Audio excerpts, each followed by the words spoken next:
जब मैं छोटा था तभी से मेरी माँ ने मुझसे एक ही बात कही थी। दुनिया में अनगिनत महिलाएं हैं, अगर वह धोखा देती है तो तुम बस उसे बदल दो। इसलिए जब मैं अपनी 3 साल की गर्लफ्रेंड को मूसलाधार बारिश में एक दूसरे आदमी के लिए छाता पकड़े हुए देखता हूँ और ये सोचता हूँ कि उसने इसे पूरी तरह से छिपा लिया है, तो मैं खामोश रहता हूँ। शांति से मैं तस्वीरें लेता हूँ। फिर मैं बारिश में उसके उस जूनियर को चूमने का वीडियो कैपिटल यूनिवर्सिटी के हर व्यक्ति को भेज देता हूँ।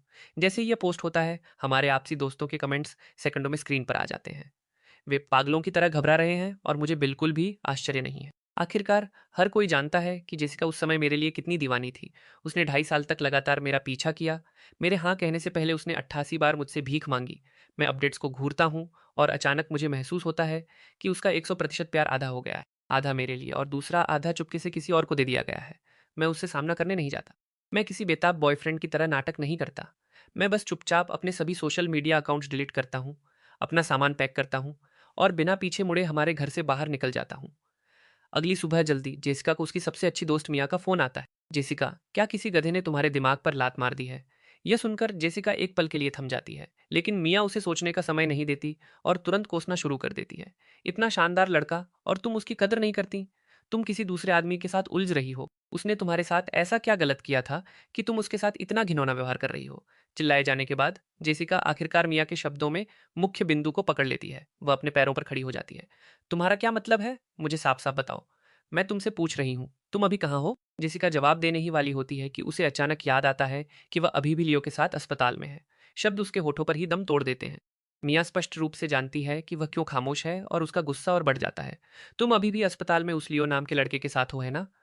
क्या तुम्हें कोई अंदाजा है कि तुम्हारी तस्वीरें और वीडियो पूरे कैंपस फोरम पर छाए हुए हैं? यह से सुनकर जेसिका का दिमाग फट जाता है। उसे अचानक याद आता है कि कल रात उसकी कुछ योजनाएं थीं, लेकिन लियो को अस्पताल ले जाने के बाद वह व्यस्त हो गई और भूल गई। वह डर से हाँफने लगती है। लूसियन का क्या? क्या उसने केक की दुकान पर पूरी रात मेरा इंतजार किया?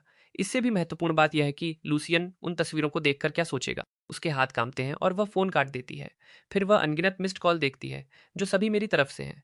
उस पल जेसिका दर्द से अपना सीना पकड़ लेती है। वह जल्दी से हमारी चैट खोलती है। जब वह मेरा मैसेज देखती है जिसमें मिलने के लिए कहा गया है, तो वह मुझे समझाने के लिए फ़ोन करने ही वाली होती है, लेकिन तभी लियो उसका हाथ पकड़ लेता है। जेसिका, क्या तुम यहाँ मेरे साथ रुक सकती हो? जेसिका कुछ नहीं कहती। वह बेरहमी से लियो का हाथ हटा देती है। तर्क उसे इस पल में कहता है, अगर वह मेरे द्वारा तय किए गए समय पर मेरे भेजे गए स्थान पर नहीं पहुंची, तो मैं आगबूला हो जाऊंगा। लेकिन फिर उसे मुझे उस समय एक जलती हुई इमारत से बाहर निकालने का दृश्य याद आता है। उसका बेचैन दिल धीरे धीरे शांत हो जाता। नहीं, वह मुझसे इतना प्यार करता है, वह मेरे लिए आग में कूद गया था। वह इस बात पर मुझे कैसे छोड़ सकता है? समय बीतता जाता है। मैं अपने सामने खाली सीट को घूरता हूँ। मिनट दर मिनट जेसिका अभी तक नहीं आई है। हमारे तय समय से 1 घंटा बीत चुका है। मैं निराश हूँ, लेकिन बहुत ज्यादा निराश नहीं हूँ। मैं बस आमने सामने ब्रेकअप करना चाहता था, लेकिन कोई स्पष्ट रूप से एक साफ अंत नहीं चाहता है। इसी सोच के साथ मैं अपना सिर झुकाता हूँ और सोशल मीडिया पर जो मैंने लिखा है उसे पोस्ट कर देता हूँ। अगर आपको ये वीडियो पसंद आ रही है, तो आगे बढ़ने से पहले चैनल को सब्सक्राइब और वीडियो को लाइक ज़रूर कीजिएगा। कुछ मिनटों बाद कैपिटल यूनिवर्सिटी कैंपस फोरम फिर से फट पड़ता है। कोई मेरी पोस्ट का स्क्रीनशॉट ले लेता है। कंटेंट में लिखा है, सिंगल रहकर खुश हूँ। मैं ऑनलाइन मचे बवाल को नज़रअंदाज करता हूँ और सीधे एयरपोर्ट की ओर चल देता हूँ। पहुंचने के बाद मैं ड्राइवर से कार को वापस विला ले जाने के लिए कहता हूँ और मिसेज रीड को यह बताने के बाद कि मैं कहाँ जा रहा हूँ, मैं अपना फ़ोन बंद कर देता हूँ। फिर मैं विमान में सवार हो जाता हूँ। मेरे उड़ान भरने के 3 घंटे बाद जेसिका आखिरकार अस्पताल से निकलती है। उसे जिस चीज़ की उम्मीद नहीं थी, वह यह खबर थी कि मैंने खुद को सिंगल घोषित कर दिया है। अविश्वास में वह मेरा सोशल मीडिया खोलती है, लेकिन उसे केवल एक आड़ी रेखा दिखाई देती है। जेसिका जम जाती है। वह सोचती है कि क्या मैंने उसे ब्लॉक कर दिया है या उसे डिलीट कर दिया है। पागलों की तरह वह मेरा नंबर डायल करती है, लेकिन उसे बार बार केवल वही ठंडी मैकेनिकल आवाज़ सुनाई देती है। जेसिका नहीं जानती कि वह किस स्थिति में है।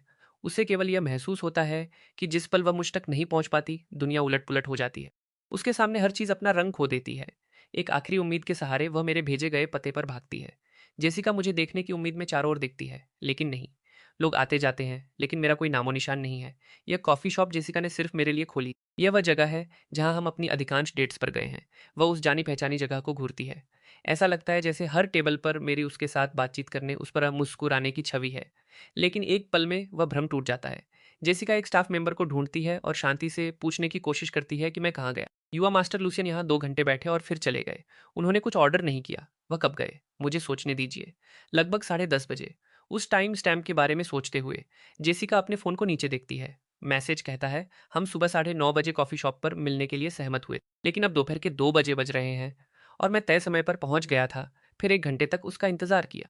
उस 1 घंटे के दौरान लूसियन क्या सोच रहा था? उसने किस तरह का संकल्प लिया कि उस 1 घंटे के दौरान जब मैं नहीं आया, उसने एक बार भी मुझसे संपर्क नहीं किया। हालांकि वह वास्तव में इसे स्वीकार नहीं करना चाहती। इस पल में जेसिका का सारा अहंकारी आत्मविश्वास टूट जाता है। उसे एहसास होने लगता है, मैं अब वास्तव में गुस्सा हूँ। क्या लूसियन ऐसा इसलिए कर रहा है क्योंकि वह मुझे अब और नहीं चाहता? जैसे ही यह विचार आता है, जेसिका की आंखें भर आती हैं। उसके हाथ एक चलती हुई लाश की तरह बेकाबू होकर कांपने लगते हैं। वह अपनी कार में लौट आती। उसके कांपते हाथ बार बार मेरा नंबर डायल करते रहते हैं। वह नहीं जानती कि कितना समय बीत जाता है जब पैसेंजर सीट पर उसका दूसरा फोन वाइब्रेट करने लगता है। यह लियो होना चाहिए। वह इस फोन पर उस तक नहीं पहुंच सकता, इसलिए वह उसके बैकअप नंबर पर कॉल कर रहा है।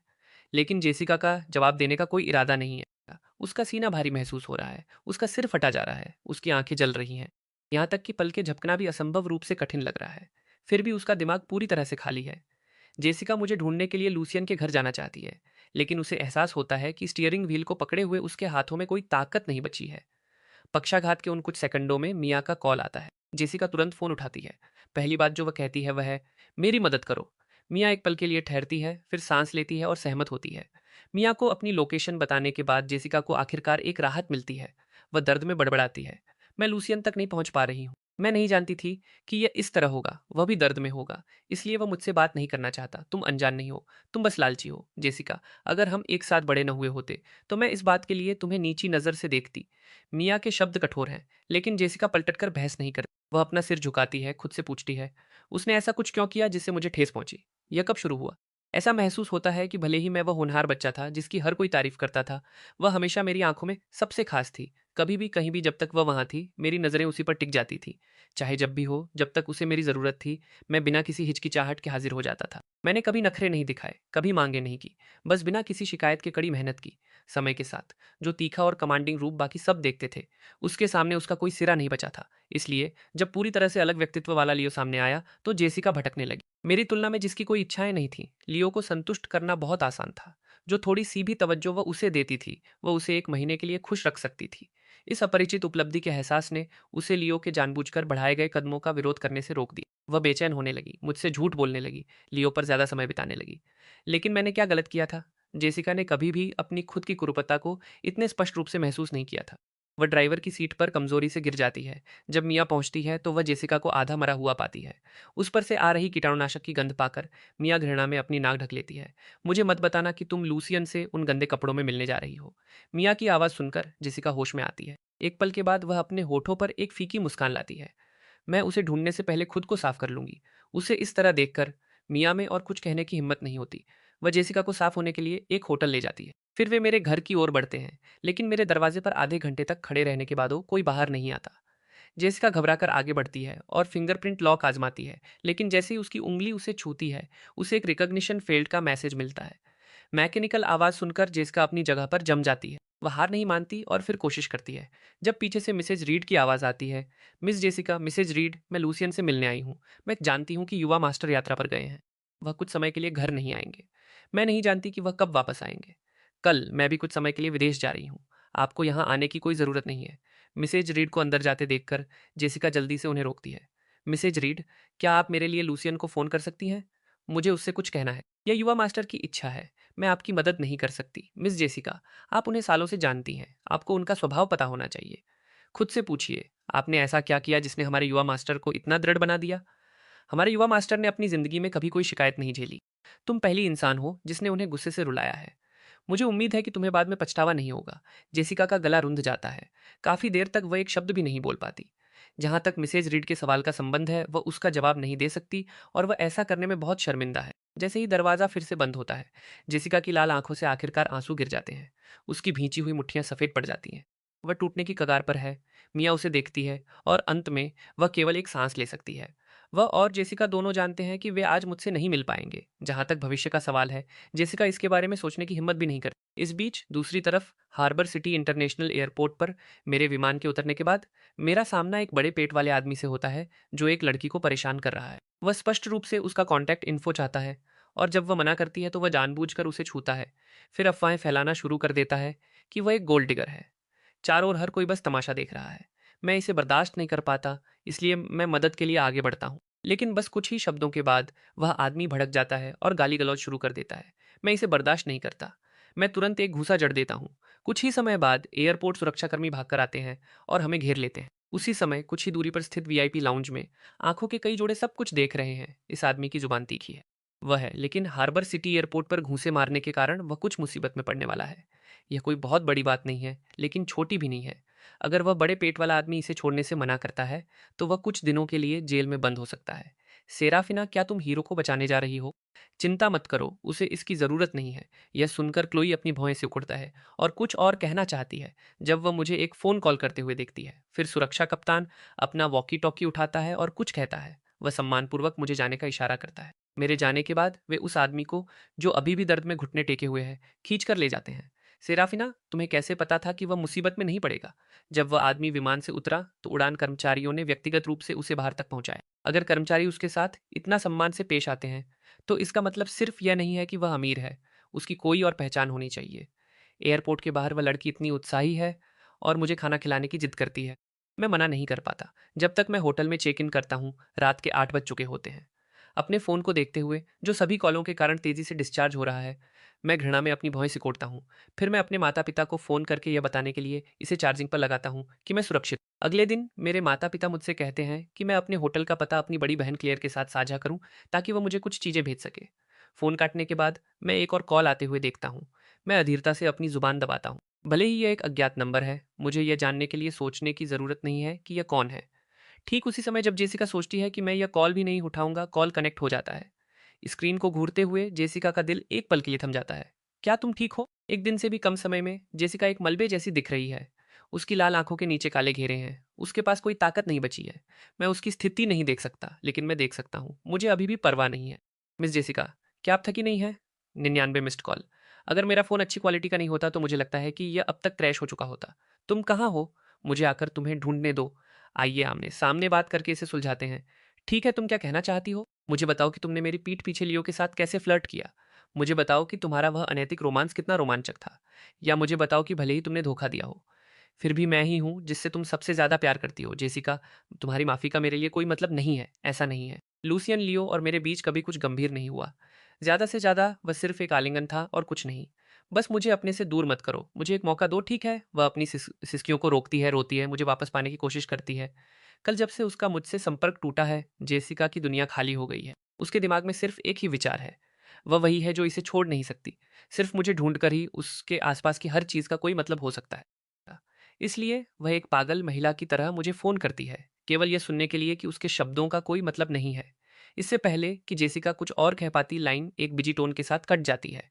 स्वाभाविक रूप से वह दोबारा डायल करती है, केवल यह जानने के लिए कि मैंने पहले ही इस नंबर को ब्लॉक कर दिया है। वह फ़ोन बदलती है और फिर कॉल करती है।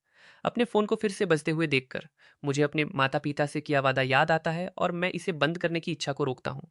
इसलिए बाहर जाने के बाद मैं सबसे पहले एक फ़ोन स्टोर पर जाता हूँ और एक नया सिम कार्ड लेता हूँ। मैं अपने माता-पिता को अपना नया नंबर भेजता हूँ और पुराने नंबर को होल्ड पर रख देता हूँ। फिर मैं मैप की सिफारिश का पालन करते हुए एक बार में जाता हूँ। कुछ मिनटों बाद क्लोई एक बारटेंडर के साथ मेरी तरफ बढ़ती है। मैं बार में एक कुंडा स्टूल पर बैठकर अपने फ़ोन से खेल रहा हूँ। वह ऊपर देखती है और जम्हाई लेती है, फिर अचानक रुक जाती है। उसकी आंखें चौड़ी हो जाती हैं। ऐसा नहीं हो सकता कि यह इतना बड़ा इत्तेफाक हो। क्लोई का दिल उछल पड़ता है। वह मेरे पास झुकती है। मैं इस बार की मैनेजर हूँ, हैंडसम। तुम्हें मुझसे क्या चाहिए? मैं तट के पास का पूरा सेक्शन बुक कर रहा हूँ।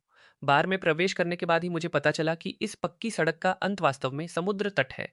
वहां बैठकर पूरा तटीय दृश्य देखा जा सकता है। मेरी एक आदत है, मुझे अराजकता के भीतर शांति ढूंढना पसंद है।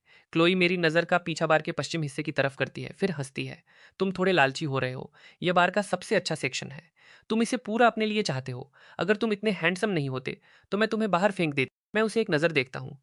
जादू की तरह मेरी उंगलियों के बीच एक बैंक कार्ड दिखाई देता है। पैसा तुम्हें चाहिए या नहीं? क्लोई मेरे हाथ में कार्ड को घूरती है। फिर उसकी आंखों में एक मुस्कान तैर जाती है। वह कार्ड लेती है और अपने पीछे मौजूद सर्वर को सौंप देती है। फिर मुझसे पूछती है, तुम्हें कितनी सीटों की ज़रूरत है? मेरे दायरे में, क्लोई स्पष्ट रूप से जवाब देती है, एक इशारा करती है और तुरंत कोई टेबल साफ करने चला जाता है। जल्द ही कोई मुझे फर्श से लेकर छत तक की खिड़की के पास ले जाता है। क्लोई, तुमने उसकी बात क्यों मान ली? बार में पैसों की कोई कमी नहीं है। यह सुनकर क्लोई उसे एक नज़र देखती है। वह सोचती है कि एयरपोर्ट पर एक खास महिला कैसे मुझसे अपनी नज़रें नहीं हटा पा रही थी। वह छिपे हुए अर्थ के साथ जवाब देती है, मुझे डर है कि कोई मुझे डांटेगा। दूर जाने के बाद बारटेंडर को आखिरकार समझ आता है कि क्लोई का क्या मतलब था। क्लोई को परवाह नहीं है कि बार स्टाफ क्या सोचता है। वह तेजी से लिफ्ट में प्रवेश करती है और दूसरी मंजिल पर जाती है, फिर प्राइवेट रूम में भागती है। अंदाजा लगाओ मैं नीचे किससे मिली। लेकिन जब वह दरवाजा खोलती है तो अंदर मौजूद दो लोग पहले ही सो चुके होते हैं। यह देखकर वह मुंह बनाती है, आलस से जमाई लेती है और अपनी आंखें भी बंद कर लेती है। आधे घंटे बाद लूना उसे खाना खाने के लिए नीचे जाने के लिए जगाती है। क्लोई जमाई लेती है, मदहोश उन दोनों के पीछे चलती है। जैसे ही वह प्राइवेट रूम से बाहर कदम रखती है, क्लोई पूरी तरह जाग जाती है। वह बोलने ही वाली होती है जब वह सेराफिना को सामने खड़ा देखती है, जो नीचे की मंजिल को घूर रही है। उसकी नज़र को नोटिस करते हुए क्लोई अपना माथा पीट लेती है। सेराफिना, मैं तुम्हें बताना भूल गई कि वह पूरा एरिया उस आदमी द्वारा बुक किया जा चुका है। बार काउंटर जहां वे आमतौर पर खाते हैं, वह भी मेरे 10 मीटर के दायरे में है। अभी हॉल के एक तिहाई ग्राहक मेरी जगह के सामने कतार में खड़े हैं। जो लोग कतार में नहीं हैं, वे अभी भी मुझ पर ध्यान केंद्रित किए हुए हैं। यहाँ तक कि काफ़ी लड़के भी मज़े में शामिल होने आए हैं। मैं उन सभी का स्वागत करता हूँ। जब तक वे कतार में खड़े हैं और अच्छे दिखते हैं, कोई भी मेरे सामने बैठ सकता है और खेल सकता है। जीतने वालों को मेरा कॉन्टैक्ट इन्फो मिलता है। हारने वाले बाहर तट के किनारे एक चक्कर लगाते हैं। बस जब वे वहाँ खड़े होते हैं, दो और लड़कियाँ पहले ही बाहर भाग जाती हैं। क्लोई, जिसने अभी अभी देखा कि क्या हो रहा है, नाटकीय रूप से अवाक है। यह आदमी वास्तव में खेलना जानता है। लूना कोई टिप्पणी नहीं करती। सेराफिना पहले ही अपनी नज़रें हटा चुकी है और लिफ्ट की ओर बढ़ रही है। किसी कारण से क्लोई को अचानक एक ठंडक महसूस होती है। वह जानबूझकर लूना से टकराती है। क्या तुम्हें नहीं लगता कि कुछ गड़बड़ है? तुम्हारा दिमाग खराब है। तुम हमारी खाने की सीटें बेच सकती हो। जब तुम ऐसा कर ही रही हो तो अपना दिमाग क्यों नहीं बेच देती? सेराफिना को प्राइवेट रूम में खाने की गंध पसंद नहीं है, इसलिए वे नीचे खाते हैं। क्लोई स्पष्ट रूप से जानती है कि लूना क्यों गुस्सा है और जल्दी से विनती करने के लिए पीछे चलती है। मैं जाकर उससे बात करूंगी और हमारे खाने के लिए एक टेबल उधार ले लूंगी। क्लोई लूना के ठंडेपन को दिल से नहीं लगा। नीचे पहुंचने के बाद वह मेरी तरफ भागती है, मेरा अभिवादन करती है और मेरे सामने बैठ जाती है। आज रात ड्रिंक्स मुफ्त हैं, हमें खाने के लिए एक टेबल उधार दे दो। हाँ। मेरे सिर हिलाने के बाद क्लोई तुरंत मेरे बगल वाले बूथ पर जाती है और सेराफिना और लूना को इशारा करती है। लूना दबी जुबान में ताना मारती है, हम कम से कम इस जगह के मालिक हैं और हमें सिर्फ खाने के लिए एक ग्राहक से सीट उधार लेनी पड़ रही है। यह सब क्लोई की गलती है। दूसरी ओर सेराफिना पूरी तरह से अप्रभावित लगती है। वह मेरी दिशा से अपनी नजरें हटाती है, फिर आगे बढ़ती है और क्लोई के बगल में बैठ जाती है। भोजन का इंतजार करते समय क्लोई सोफे के उस हिस्से पर झुक जाती है जो मेरे सबसे करीब है। मुझे उन लोगों के साथ पासा खेलते हुए देखती है जो मुझ पर डोरे डालने आते हैं। मिनट दर मिनट बीतता जाता है। मेरे सामने बमुश्किल ही कोई लोग बचे हैं। उनमें से कोई भी मुझे हरा नहीं सकता। इतना ऊबकर मैं जम्हाई लेता हूँ और जाने के लिए खड़ा हो जाता हूँ। यह देखकर क्लोई जम जाती है, फिर जल्दी से बोलती है, तुम जा रहे हो, बहुत उबाऊ है। क्यों ना तुम हमारे साथ आकर खेलो? सेराफिना पासे के खेल में वास्तव में अच्छी है। यह सुनकर मैं रुक जाता हूँ। मैं अपना सिर घुमाता हूँ। मेरी नज़र उस महिला पर टिक जाती है जो अपना फ़ोन स्क्रॉल कर रही है। ईमानदारी से कहूँ तो वह अब तक की सबसे आकर्षक महिला है जिससे मैं मिला हूँ। जैसे कि मेरी नज़र को महसूस करते हुए सेराफिना अपने फ़ोन से अपनी आंखें उठाती है। हमारी आंखें मिलती। मैं खुले तौर पर उसकी तरफ सिर हिलाता हूँ, फिर उसकी ओर बढ़ता हूँ। खेलना चाहती हो? सेराफिना हल्के से हंसती है, जानबूझकर पूछती है, क्या खेलना है? मेरी तरफ इतना कोहराम मचा था। हो सकता है उसने ध्यान न दिया हो, जो कि संभव है क्योंकि वो अपने फ़ोन पर थी। मैं एक पल के लिए सोचता हूँ और सारी दिलचस्पी खो देता हूँ। मैं केवल इसलिए आया था क्योंकि उसकी नज़र मुझ पर पड़ी थी। चूंकि उसे कोई दिलचस्पी नहीं है, इसलिए मैं परेशान नहीं करूंगा। इसी सोच के साथ मैं एक खेदपूर्ण मुस्कान देता हूँ। आपको परेशान करने के लिए खेद है। इसके साथ ही मैं जाने के लिए मुड़ता हूँ। मुझे दूर जाते देखकर सेराफिना को अपने सीने में एक अकथनीय जकड़न महसूस होती है। शब्द खेलना बाहर निकल जाता है। मैं इसे सुनता हूँ, लेकिन फिर भी मैं ऐसा नाटक करता हूँ जैसे मैंने नहीं सुना। लेकिन क्लोई नहीं चाहती कि मैं इस तरह जाऊं। वह मुझे रोकने के लिए दौड़ती है, घबराहट में बोलती है, खेलो खेलो खेलो। सेराफिना ने कहा कि वह खेलेगी। मैं उसके साथ नहीं खेल रहा हूँ, मैं तुम्हारे साथ खेलूंगी। यह सुनकर क्लोई जम जाती है, लेकिन अगले ही सेकंड वह सेराफिना की नज़र को पकड़ लेती है और तुरंत प्रतिक्रिया करती है। वह जोर जोर से अपना सिर हिलाती है। मैं खेलना नहीं जानती, तुम सेराफिना के साथ खेलो। वह वास्तव में अच्छी है। उसके शब्द तारीफ हैं, लेकिन उसकी आंखें भीख मांग रही हैं। भगवान जानता है कि सेराफिना शायद ही कभी किसी को दोबारा देखती है। अगर उसने इसे बर्बाद कर दिया तो सर्कल के बड़े लोग उसकी खाल उधेड़ देंगे। हालांकि यह हमारी पहली मुलाकात है, मैं जल्दी से समझ जाता हूँ कि उसका क्या मतलब है। मेरा वास्तव में मूड नहीं है, इसलिए मैं विनम्रता से मना करने की योजना बनाता हूँ। लेकिन वह मेरे साथ नहीं खेलना चाहती। ऐसा कैसे हो सकता है? वह बस नाटक कर रही है, तुम जानते हो ना। मैं खुद को हंसने से नहीं रोक। मैं सेराफिना की तरफ देखने के लिए मुड़ता हूँ और उसे इस टिप्पणी पर सख्त और असहज देखता हूँ, फिर भी एक सीधा चेहरा बनाए रखने की पूरी कोशिश करते हुए जैसे कुछ हुआ ही नहीं। मैं और भी खुलकर हंसता हूँ। उसके सामने वापस बैठते हुए मैं टेबल पर पासे के कप को हिलाता हूँ। हम कैसे खेलें? सेराफिना थोड़ा आगे झुकती है। 3 में से सबसे अच्छा तुम्हारे नियम हारने वाला बाहर एक चक्कर लगाएगा। विजेता को कॉन्टैक्ट इन्फो मिलेगा। ठीक है, बड़ा या छोटा? सेराफिना जोर नहीं देती, मुझे फैसला करने देती है। छोटा तो पहले तुम। सेराफिना अब मना नहीं करती। वह पासे के कप को धक्का देती है, टेबल पर लापरवाही से 2 या 3 बार हिलाती है और रुक जाती है। फिर वह मुझे जाने का इशारा करती है। मैं इसे सेट करने से पहले अपने वाले को केवल कुछ बार हिलाता हूँ, लेकिन परिणाम वास्तव में वैसा ही है जैसा क्लोई ने कहा। भले ही मैं हर बार ट्रिपल वन रोल करता हूँ, सेराफिना 3 पासे एक के ऊपर एक रख देती है, जिससे केवल एक दिखाई देता है। मेरे पास कोई मौका नहीं है। शर्त तो शर्त है। मैं तुरंत खड़ा हो जाता हूँ, एक चक्कर लगाने के लिए तैयार। मेरी हरकत देखकर सेराफिना एक त्वरित नजर डालती है। क्लोई तुरंत समझ जाती है और मुझे फिर से रोक देती है। रुको हैंडसम, जरा ठहरो। क्या? क्या आप महिलाएं इतनी दयालु हैं कि नहीं चाहती कि मैं दौड़ूं? बिल्कुल नहीं, हम जीत गए। हमें आपकी संपर्क जानकारी चाहिए। यह सुनकर मैं अब नाटक नहीं कर सकता। मैं अपना फोन निकालता हूँ और सेराफिना के साथ कॉन्टैक्ट एक्सचेंज करने के बाद क्लोई भी बीच में कूद पड़ती है। मैं भी तुम्हें जोड़ना चाहती हूँ, लेकिन मेरी पासा कला तुम्हारे जैसी अच्छी नहीं है। क्यों ना आज से तुम्हारे सभी ड्रिंक्स यहाँ मुफ्त हों। तुम इसके बजाय मुझे बस रात के खाने पर ले जा सकती हो। क्लोई अपने व्यक्तित्व से स्पष्ट रूप से जानती है कि अच्छा कैसे खाया जाता है। उसके नेतृत्व का पालन करते हुए मुझे खराब खाना मिलने की कोई चिंता नहीं है। मुझे सुनकर क्लोई जल्दी से कोड स्कैन करती है। तो फिर डील रही। मैं क्लोई हूँ। वैसे क्या तुम हार्बर सिटी घूमने आए हो? अभी के लिए कुछ ऐसा ही समझो। अगर तुम्हें कुछ भी चाहिए तो बस मुझे मैसेज कर देना। मैं आराम करने वापस जा रही हूँ। अगली बार मिलते हैं। क्लोई के मुझे रोकने का इंतजार किए बिना मैं बार से पहले निकल जाता हूँ। कुछ मिनटों बाद सेराफिना की विचारमग्न अभिव्यक्ति देखकर लूना खुद से पूछे बिना नहीं रह पाती। क्या हुआ? सेराफिना, क्या तुम उसमें रुचि रखती हो? सेराफिना अपने माथे को मलती है और सांस लेती है। लेकिन उसे मुझ में कोई दिलचस्पी नहीं है। लूना कोई टिप्पणी नहीं करती। वह क्लोई की तरफ देखती है। ऐसा लगता है कि वह तुम्हारे मुकाबले क्लोई के प्रति ज्यादा गर्मजोशी से पेश आ रहा था। इससे क्लोई चौंक जाती है, जो मेरे सोशल मीडिया को स्क्रॉल कर रही थी। ऐसा कैसे हो सकता है? लेकिन पहले के दृश्य को याद करते हुए यह सच लगता है। लूसियन ने सेराफिना की तुलना में मुझे अधिक अनुकूल नजरें दी थीं। वह अपना फोन सेराफिना को सौंप देती है। देखो, उसने बस कुछ ही दिन पहले ही ब्रेकअप किया है, उसकी पोस्ट देखो। यह सुनकर लूना अविश्वसनीय चेहरे के साथ आगे झुकती है। क्या? ऐसा नहीं हो सकता। वास्तव में कोई इतना अंधा है? भले ही मेरा व्यक्तित्व और रूप रंग उसके प्रकार का नहीं है, वह झूठ नहीं बोलेगी कि मैं अच्छा नहीं हूं। लेकिन जब वह देखती है कि मेरी पोस्ट में क्या है, वह शायद ही कभी खामोश होती है। वास्तव में कोई इतना अंधा है? क्लोई अपनी भौहें सिकोड़ती है और विश्लेषण करना शुरू करती है। तो लूसियन अपना दिल बहलाने के लिए हार्बर सिटी आया है। यह तो एकदम सही है। सेराफिना, जब वह कमजोर स्थिति में है तब तुम अपनी चाल चल सकती हो। क्लोई के उत्साहित चेहरे को देखकर सेराफिना को खुद पर शक होने लगता है। क्या मैं इतनी स्पष्ट थी? स्पष्ट नहीं। बात बस इतनी है कि कल जब तुमने लूसियन को पहली बार देखा था, तुम उससे अपनी आंखें नहीं हटा पा रही थी। और कल एयरपोर्ट पर तुमने कहा था कि उसे हमारी मदद की जरूरत नहीं है। लेकिन तुमने फिर भी एयरपोर्ट मैनेजर से संपर्क करके उसके लिए चीजों को सुचारू किया। जब सिराफिना ने वे शब्द कहे थे, उसने स्पष्ट रूप से बस एक मैसेज भेजा था। क्लोई की नजरें तेज हैं और उसने मैसेज की एक झलक देख ली। अगर कल की हरकतों को दयालुता का एक पल माना जा सकता है, तो आज की हरकतों ने वास्तव में उन दोनों को चौंका दिया। यही कारण था कि क्लोई ने मेरी सीट उधार लेने का सुझाव दिया और मुझे सेराफिना के साथ पासा खेलने के लिए प्रेरित किया। सेराफिना ने मना नहीं किया, जिसका मतलब था कि क्लोई का अंदाजा सही। उन दोनों को खुद को जानने वाली नजरें देते हुए देखकर सेराफिना बेबसी से अपना सिर हिलाती है, मना नहीं करती। सेराफिना कभी किसी रिश्ते में नहीं रही है, लेकिन वह भी जानती है कि मेरे लिए उसकी भावनाएं निश्चित रूप से सिर्फ दोस्त बनने की नहीं है। तेज धड़कता दिल, जलती हुई गर्मी, सब उसे याद दिलाते हैं कि ये ऐसे अनुभव हैं जो उसने पहले कभी नहीं किए हैं। वह अपने दिल में चुपचाप मेरा नाम बड़बड़ाती है। कुछ देर बाद क्लोई और लूना की चिढ़ाने वाली नजरों के बीच उसके कान लाल हो जाते हैं। आखिरकार वह एक नियम तय करती है, उसे परेशान मत करो। क्लोई और लूना एक दूसरे को देखते हैं और सहमति में सिर हिलाते हैं। लूना जानती है कि भावनाओं को स्वाभाविक रूप से होना चाहिए। क्लोई सोचती है कि जब तक वह सेराफिना का जिक्र नहीं करती, तब तक उसका मुझे खेलने के लिए आमंत्रित करना सेराफिना के नियम का उल्लंघन नहीं करता है। दूसरी तरफ, जब से मैंने बार छोड़ा था, मैंने देखा कि छिपी हुई आंखों के कई जोड़े मेरी हरकतों पर नजर रख रहे। अजीब बात है, इससे पहले कि मैं कुछ कर पाता, वे नजरें पूरी तरह से गायब हो गईं।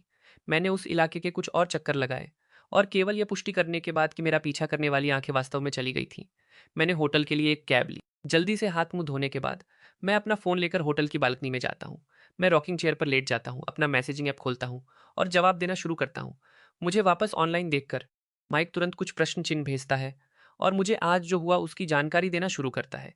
कैंपस फोरम पर जेसिका और लियो की तस्वीरें और वीडियो सब गायब हो चुके हैं। उसका अंदाजा है कि जेसिका ने किसी से उन्हें हटवा दिया है। इसके ऊपर माइक एक तस्वीर भेजता है। जेसिका ने कैंपस फोरम पर पोस्ट करते हुए कहा, लियो के साथ यह सब एक गलतफहमी है कि तुम दोनों अभी भी मजबूत हो, टूटे नहीं हो। मैं बहुत से लोगों को इस पर विश्वास करते हुए देख रहा हूँ। हम बचपन के साथियों के रूप में बड़े हुए, कुछ सालों तक डेट किया और हमारे रूप, परिवार और क्षमताएं सब मेल खाती। कैपिटल यूनिवर्सिटी के छात्रों की आंखों में हम एक आदर्श जोड़ा थे। उस दिन मेरी पोस्ट आने के बाद बहुत से लोगों ने इस पर विश्वास नहीं किया। उन्होंने सोचा कि किसी ने ड्रामा खड़ा करने के लिए इसे फोटोशॉप किया है। आज जेसिका ने यह बयान जारी किया है और अधिक लोग मानते हैं कि जेसिका और मेरा ब्रेकअप नहीं हुआ है। मैं माइक द्वारा भेजी गई तस्वीर खोलता हूँ। यह जेसिका के बयान का एक स्क्रीनशॉट है। इसमें लिखा है, आप सभी की चिंता के लिए धन्यवाद, लेकिन लूसियन और मैं एक स्थिर रिश्ते में हैं। जहाँ तक पिछले 2 दिनों की तस्वीरों का सवाल है, यह सिर्फ ज़रूरतमंद किसी व्यक्ति की मदद करने का एक दयालु कार्य है। कृपया उन तस्वीरों और वीडियो को दुर्भावनापूर्ण रूप से फैलाना बंद करें, अन्यथा मैं अपने व्यक्तिगत अधिकारों की रक्षा के लिए कार्रवाई करूंगी। एक छोटा सा बयान, इतना नेक और दृढ़, कोई इसमें कमी नहीं निकाल सकता। मैं अपने होठों पर एक मुस्कान लाता हूँ। माइक को जवाब देने के बाद मैं कैंपस फोरम खोलता हूँ। गर्मी के कारण जेसिका की पोस्ट अभी भी सबसे ऊपर है। मुझे खोजने की भी ज़रूरत नहीं है। मैं कमेंट सेक्शन खोलता हूँ और एक लाइन टाइप करता हूँ, मैं वर्तमान में सिंगल हूँ। यह दावा कि जेसिका और मैं एक स्थिर रिश्ते में हैं विशुद्ध रूप से जेसिका की अपनी फैलाई हुई अफवाह है। जहाँ तक बारिश में जेसिका और लियो के रोमांटिक रूप से गले मिलने की तस्वीरों और वीडियो का सवाल है, मैंने ही उन्हें मूल रूप से जारी किया था। उन दोनों के हमेशा एक साथ रहने की विनम्र शुभकामनाएं।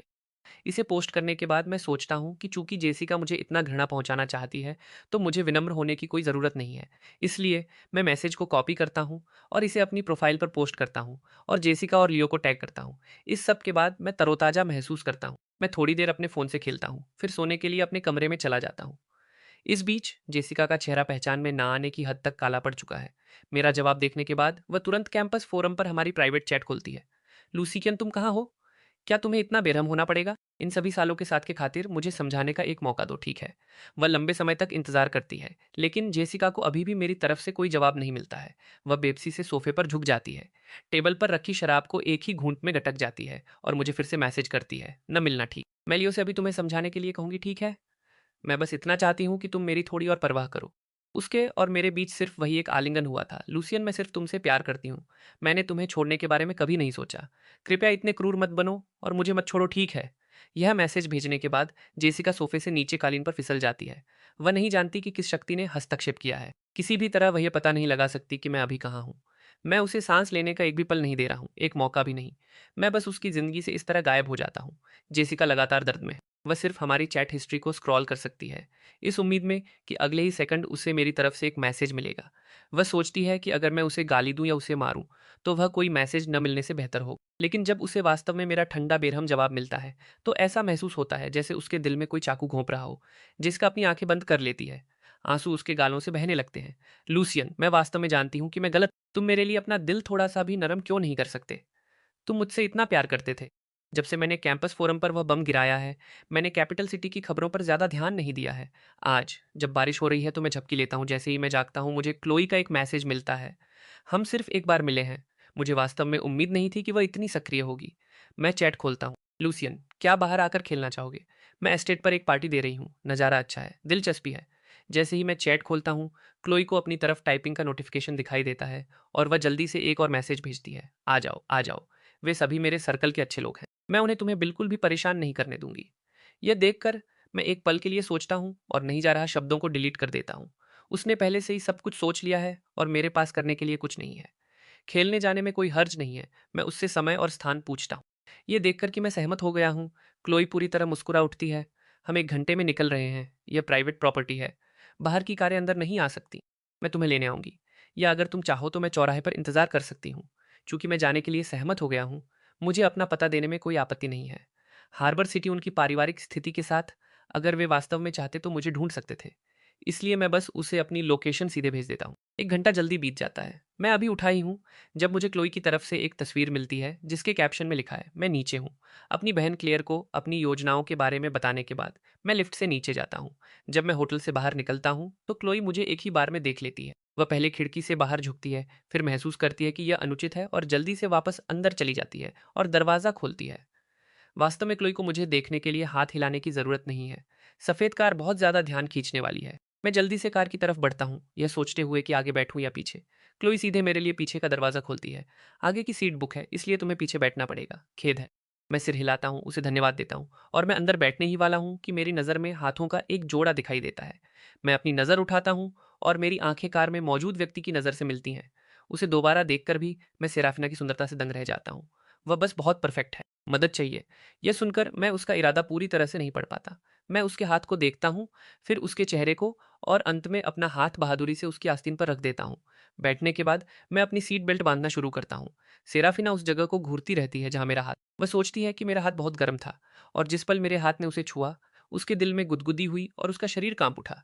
सेराफिना को अजीब महसूस होता है, जैसे उसका पूरा शरीर जलने वाला हो। वह अपने होठों को भींचती है, महसूस करती है कि उसके कान गर्म हो रहे हैं, और जल्दी से अपना सिर खिड़की की तरफ घुमा लेती है, इसे छिपाने की कोशिश करते हुए। क्लोई रियर व्यू मिरर के जरिए पीछे के दृश्य को पकड़ लेती है, चुपके से कुछ बार हंसती है। फिर वह एक धुन गुनगुनाती है और कार को सड़क पर आगे बढ़ा देती है। मैं सीट बेल्ट को थोड़ा कसकर पकड़ता हूँ। सेराफिना, जिसने खुद को संभाल लिया है, मेरी हरकत को करीब से नोटिस करती है।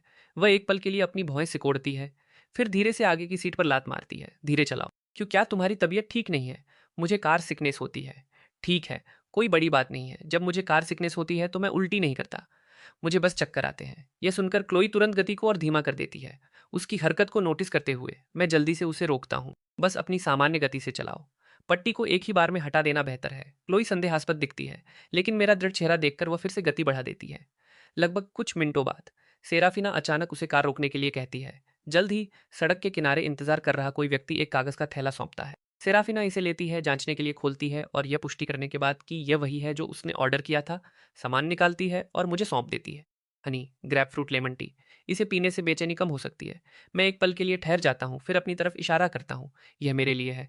इस कार में तुम इकलौते हो जिसे इसकी ज़रूरत है, तो फिर मैं विनम्र नहीं हूँगा। धन्यवाद। मैं उस पर विनम्रता से मुस्कुराता हूँ, फिर कप लेता हूँ। मुझे अपना सिर पीछे झुकाते हुए देखते हुए मेरा एडम्स एप्पल ऊपर नीचे होता है। सेराफिना थोड़ी विचलित हो जाती है। मेरे खत्म करने के बाद सेराफिना बैग से दवा का एक डिब्बा निकालती है और मुझे सौंपती है। मोशन सिकनेस की गोलियां बिना खुली हुई। अब मुझे वास्तव में थोड़ा अजीब लग रहा है। मैं उसका नाम याद करता हूँ और उसकी तरफ देखने के लिए मुड़ता हूँ। सेराफिना, क्या तुम हमेशा इतनी विचारशील और ख्याल रखने वाली हो? यह सुनकर आगे बैठी क्लोई जोर से हंस पड़ती है। सेराफिना का विचारशील होना सबसे मजेदार मजाक है जो उसने सुना है। लेकिन पीछे बैठी सेराफिना हिचकिचाती नहीं है। वह मेरे सवाल का जवाब भी नहीं देती। इसके बजाय वह मुस्कुराती है। मंजिल तक पहुंचने में अभी 1 घंटा बाकी है। दवा लेने के बाद बाकी का सफर बहुत असहज नहीं होगा। मैं सिर हिलाता हूँ, एक गोली निकालता हूँ, उसे निगल लेता हूँ, फिर आराम करने के लिए पीछे झुक जाता हूँ। जहाँ तक इस बात का सवाल है कि क्या सेराफिना एक विचारशील व्यक्ति है, हम सिर्फ परिचित हैं। यह मेरे लिए वास्तव में मायने नहीं रखता। समय बीतता जाता है, मेरी सांसें और स्थिर हो जाती हैं। कार के हिलने के साथ मेरा सिर धीरे धीरे झुक जाता है, जैसे यह खिड़की से टकराने वाला होता है। सेराफिना सहज रूप से अपना हाथ आगे बढ़ाती है। उसका हाथ मेरे सिर और शीशे के बीच चला जाता है। अगले ही सेकंड मेरा माथा उसकी हथेली पर मजबूती से टिक जाता है। जब वह अपनी आंखें नीची करती है और मेरा चेहरा देख पाती है, तब सेराफिना को एहसास होता है कि उसकी हरकत कितनी अचानक थी। वह अनैच्छिक रूप से अपनी सांस रोक लेती है, इस डर से कि कहीं मैं जाग न जाऊं। लेकिन इस पल सेराफिना को अचानक ऐसा महसूस होता है जैसे उसकी दिल की धड़कन अब उसकी नहीं रही। धड़कन दर धड़कन, यह उसकी घबराहट और अनिश्चित भावनाओं को उजागर करती है। जब मैं अपनी आंखें खोलता हूं, तो मैं सेराफिना को उसकी तनावपूर्ण अभिव्यक्ति के साथ देखता हूं। हम बहुत करीब हैं, इतने करीब कि न सेराफिना को मेरी गंध आती है, बल्कि मुझे भी उस पर से आने वाली चंदन की खुशबू मिलती है। उसका हाथ ठीक मेरे सामने है, और जहाँ मेरा माथा टिका है वह जगह गर्म है। मैं थोड़ा हिलता हूँ, अपना सिर हटाता हूँ, सेराफिना के हाथ को मुक्त करता हूँ। सेराफिना अपना हाथ पीछे खींचती है, उसका चेहरा थोड़ा घबराया हुआ है। आपके आराम में खलल डालने के लिए खेद है। मैं अपना सिर हिलाता हूँ, उसकी विशेषताओं का अध्ययन करता हूँ, फिर हल्के से हंसता हूँ। मुझे भी चंदन पसंद है। परफ्यूम में मैं चंदन की खुशबू का दीवाना हूँ। इसीलिए मैं जेसिका को चंदन के नोट्स वाले परफ्यूम दिया करता था। दुर्भाग्य से जेसिका ने उन्हें कभी नहीं पहना, लेकिन मेरे सामने खड़ी सेराफिना मेरी पसंद की पुष्टि करती है। शांत, दूर रहने वाली महिलाओं पर यह वुडी परफ्यूम सूट करता है। मेरी आंखें चमक उठती हैं। मेरे पास एक परफ्यूम है जो तुम पर सूट करेगा, लेकिन मैं उसे लाया नहीं हूँ। किसी और दिन मैं किसी से कहकर इसे भिजवा दूंगा और फिर तुम्हें तोहफे में दूंगा। क्या यह ठीक है? यह सुनकर सेराफिना मेरी आंखों में देखती है। काफी देर बाद वह जबरदस्ती अपनी नजर हटा लेती है। मिस्टर स्टर्लिंग, क्या आप अक्सर लोगों को तोहफे देते हैं? नहीं। लेकिन मिस सिंक्लियर का रूप और आभा वास्तव में उस परफ्यूम पर सूट करती है। मैंने इसे कस्टम मेड करवाया था, दुनिया में अपनी तरह का इकलौता। चाहिए? सेराफिना ने मुझे पहले कोई स्पष्ट जवाब नहीं दिया था, इसलिए मैं फिर से पूछता हूँ। मिनट दर मिनट समय बीतता जाता है। आगे कार चला रही क्लोई कार में एक अनकहा तनाव महसूस करती है, लेकिन वह इतनी समझदार है कि बीच में दखल नहीं देती। काफी देर बाद सेराफिना मुस्कुराने की इच्छा को दबाती है और सिर हिलाती है। तो फिर डील रही। इसके साथ ही मैं उससे अपने फोन पर उसका पता मांगता हूँ। क्लोई थोड़ी देर और कार चलाती है, फिर हमें याद दिलाती है, अरे हम पहुंच गए हैं। इसके साथ ही उसकी कार एक चौराहे पर रुकती है जहां पहले से ही 2 कारें खड़ी हैं। एक युवा लड़का हमारी तरफ भागता हुआ आता है। क्लोई, तुम धोखेबाज हो, तुमने मुझे पिक नहीं किया। लेकिन जब वह देखता है कि पीछे की सीट पर कौन है, तो वह अचानक अटेंशन में खड़ा हो जाता है और जल्दी से एक चापलूसी भरी मुस्कान लाता है। सेराफिना बहुत समय बाद मिले। सेराफिना उसे ठंडी नज़र से देखती है। कुछ नहीं कहती, लेकिन वह एक नज़र जेको कंपा देती है। बड़े होते हुए जेको किसी से और किसी चीज़ से डर नहीं लगता। वह अपने पिता के साथ भी दो दो हाथ कर सकता है। लेकिन सेराफिना इकलौती इंसान है जिससे वह अंदर तक डरता है। अगर उसे पता होता कि सेराफिना आज आने वाली है, तो वह निश्चित रूप से इसे छोड़ने का कोई बहाना बना लेता। क्या यह नहीं कहा गया था कि सेराफिना नहीं आएगी? वह अचानक कैसे आ गई? वह अपनी गर्दन सिकोड़ता है, दूसरों के पीछे हटना चाहता है। लेकिन जब वह हिलता है, तो वह दूसरे व्यक्ति को कार से बाहर निकलते हुए देखता है। परिचय के बाद वह मेरा अभिवादन करता है। वह बहुत ज़्यादा मिलनसार प्रकार का लगता है। बस कुछ ही बातचीत के बाद वह मुझसे पूछने लगता है कि क्या मेरा कोई बड़ा भाई या बहन है? मैं अपनी पलकें झपकाता हूँ, जवाब देने ही वाला होता हूँ कि अचानक हमारे पीछे से एक आवाज़ आती है। तुम दोनों क्या बातें कर रहे हो? आवाज़ इतनी ठंडी है कि मेरे भी रोंगटे खड़े हो जाते हैं। जेक जो अभी मुझे मुँह चिढ़ा रहा था, ऐसे जम जाता है, जैसे किसी ने उसका गला पकड़ लिया हो। कुछ खास नहीं, लेकिन क्या तुम्हें सचमुच इस बात में इतनी दिलचस्पी है कि मैं क्या बात कर रहा हूँ? उसकी आँखें चारों ओर दौड़ती हैं। वह मुझे देखता है, फिर एक मुस्कान बिखेरता है और भाग जाता है। मुझे इस तरह अकेला छोड़ दिए जाने पर सेराफिना पास से ही मेरा नाम पुकारती है। मैं आवाज़ का पीछा करता हूँ और उसे रेलिंग के सहारे झुके हुए देखता हूँ, जो मुझे पास बुला रही है। ऐसा लगता है जैसे उसके होंठ कह रहे हों, यहाँ आओ। मैं मानता हूँ कि यह दृश्य आंखों को सुकून देने वाला है, लेकिन ऐसा क्यों लग रहा है जैसे वह किसी पिल्ले को बुला रही हो? मैं दबी जुबान में बड़बड़ाता हूँ और आराम की गति से आगे बढ़ता हूँ। सेराफीना मेरे हिलते हुए होठों को घूरती है और मेरे पास पहुंचने पर ही पूछती है, तुम अभी क्या कह रहे थे? यह सुनकर मेरा चेहरा जम जाता है। मैं सोच रहा हूँ, सेराफिना की सुनने की क्षमता कितनी भी अच्छी हो, मैंने कोई आवाज़ तो नहीं की थी, है ना? मेरी उलझन भरी अभिव्यक्ति से सेराफिना आसानी से अंदाजा लगा लेती है कि मैं क्या सोच रहा हूँ। मैंने देखा सुना नहीं, मुझे अचानक समझ आता है।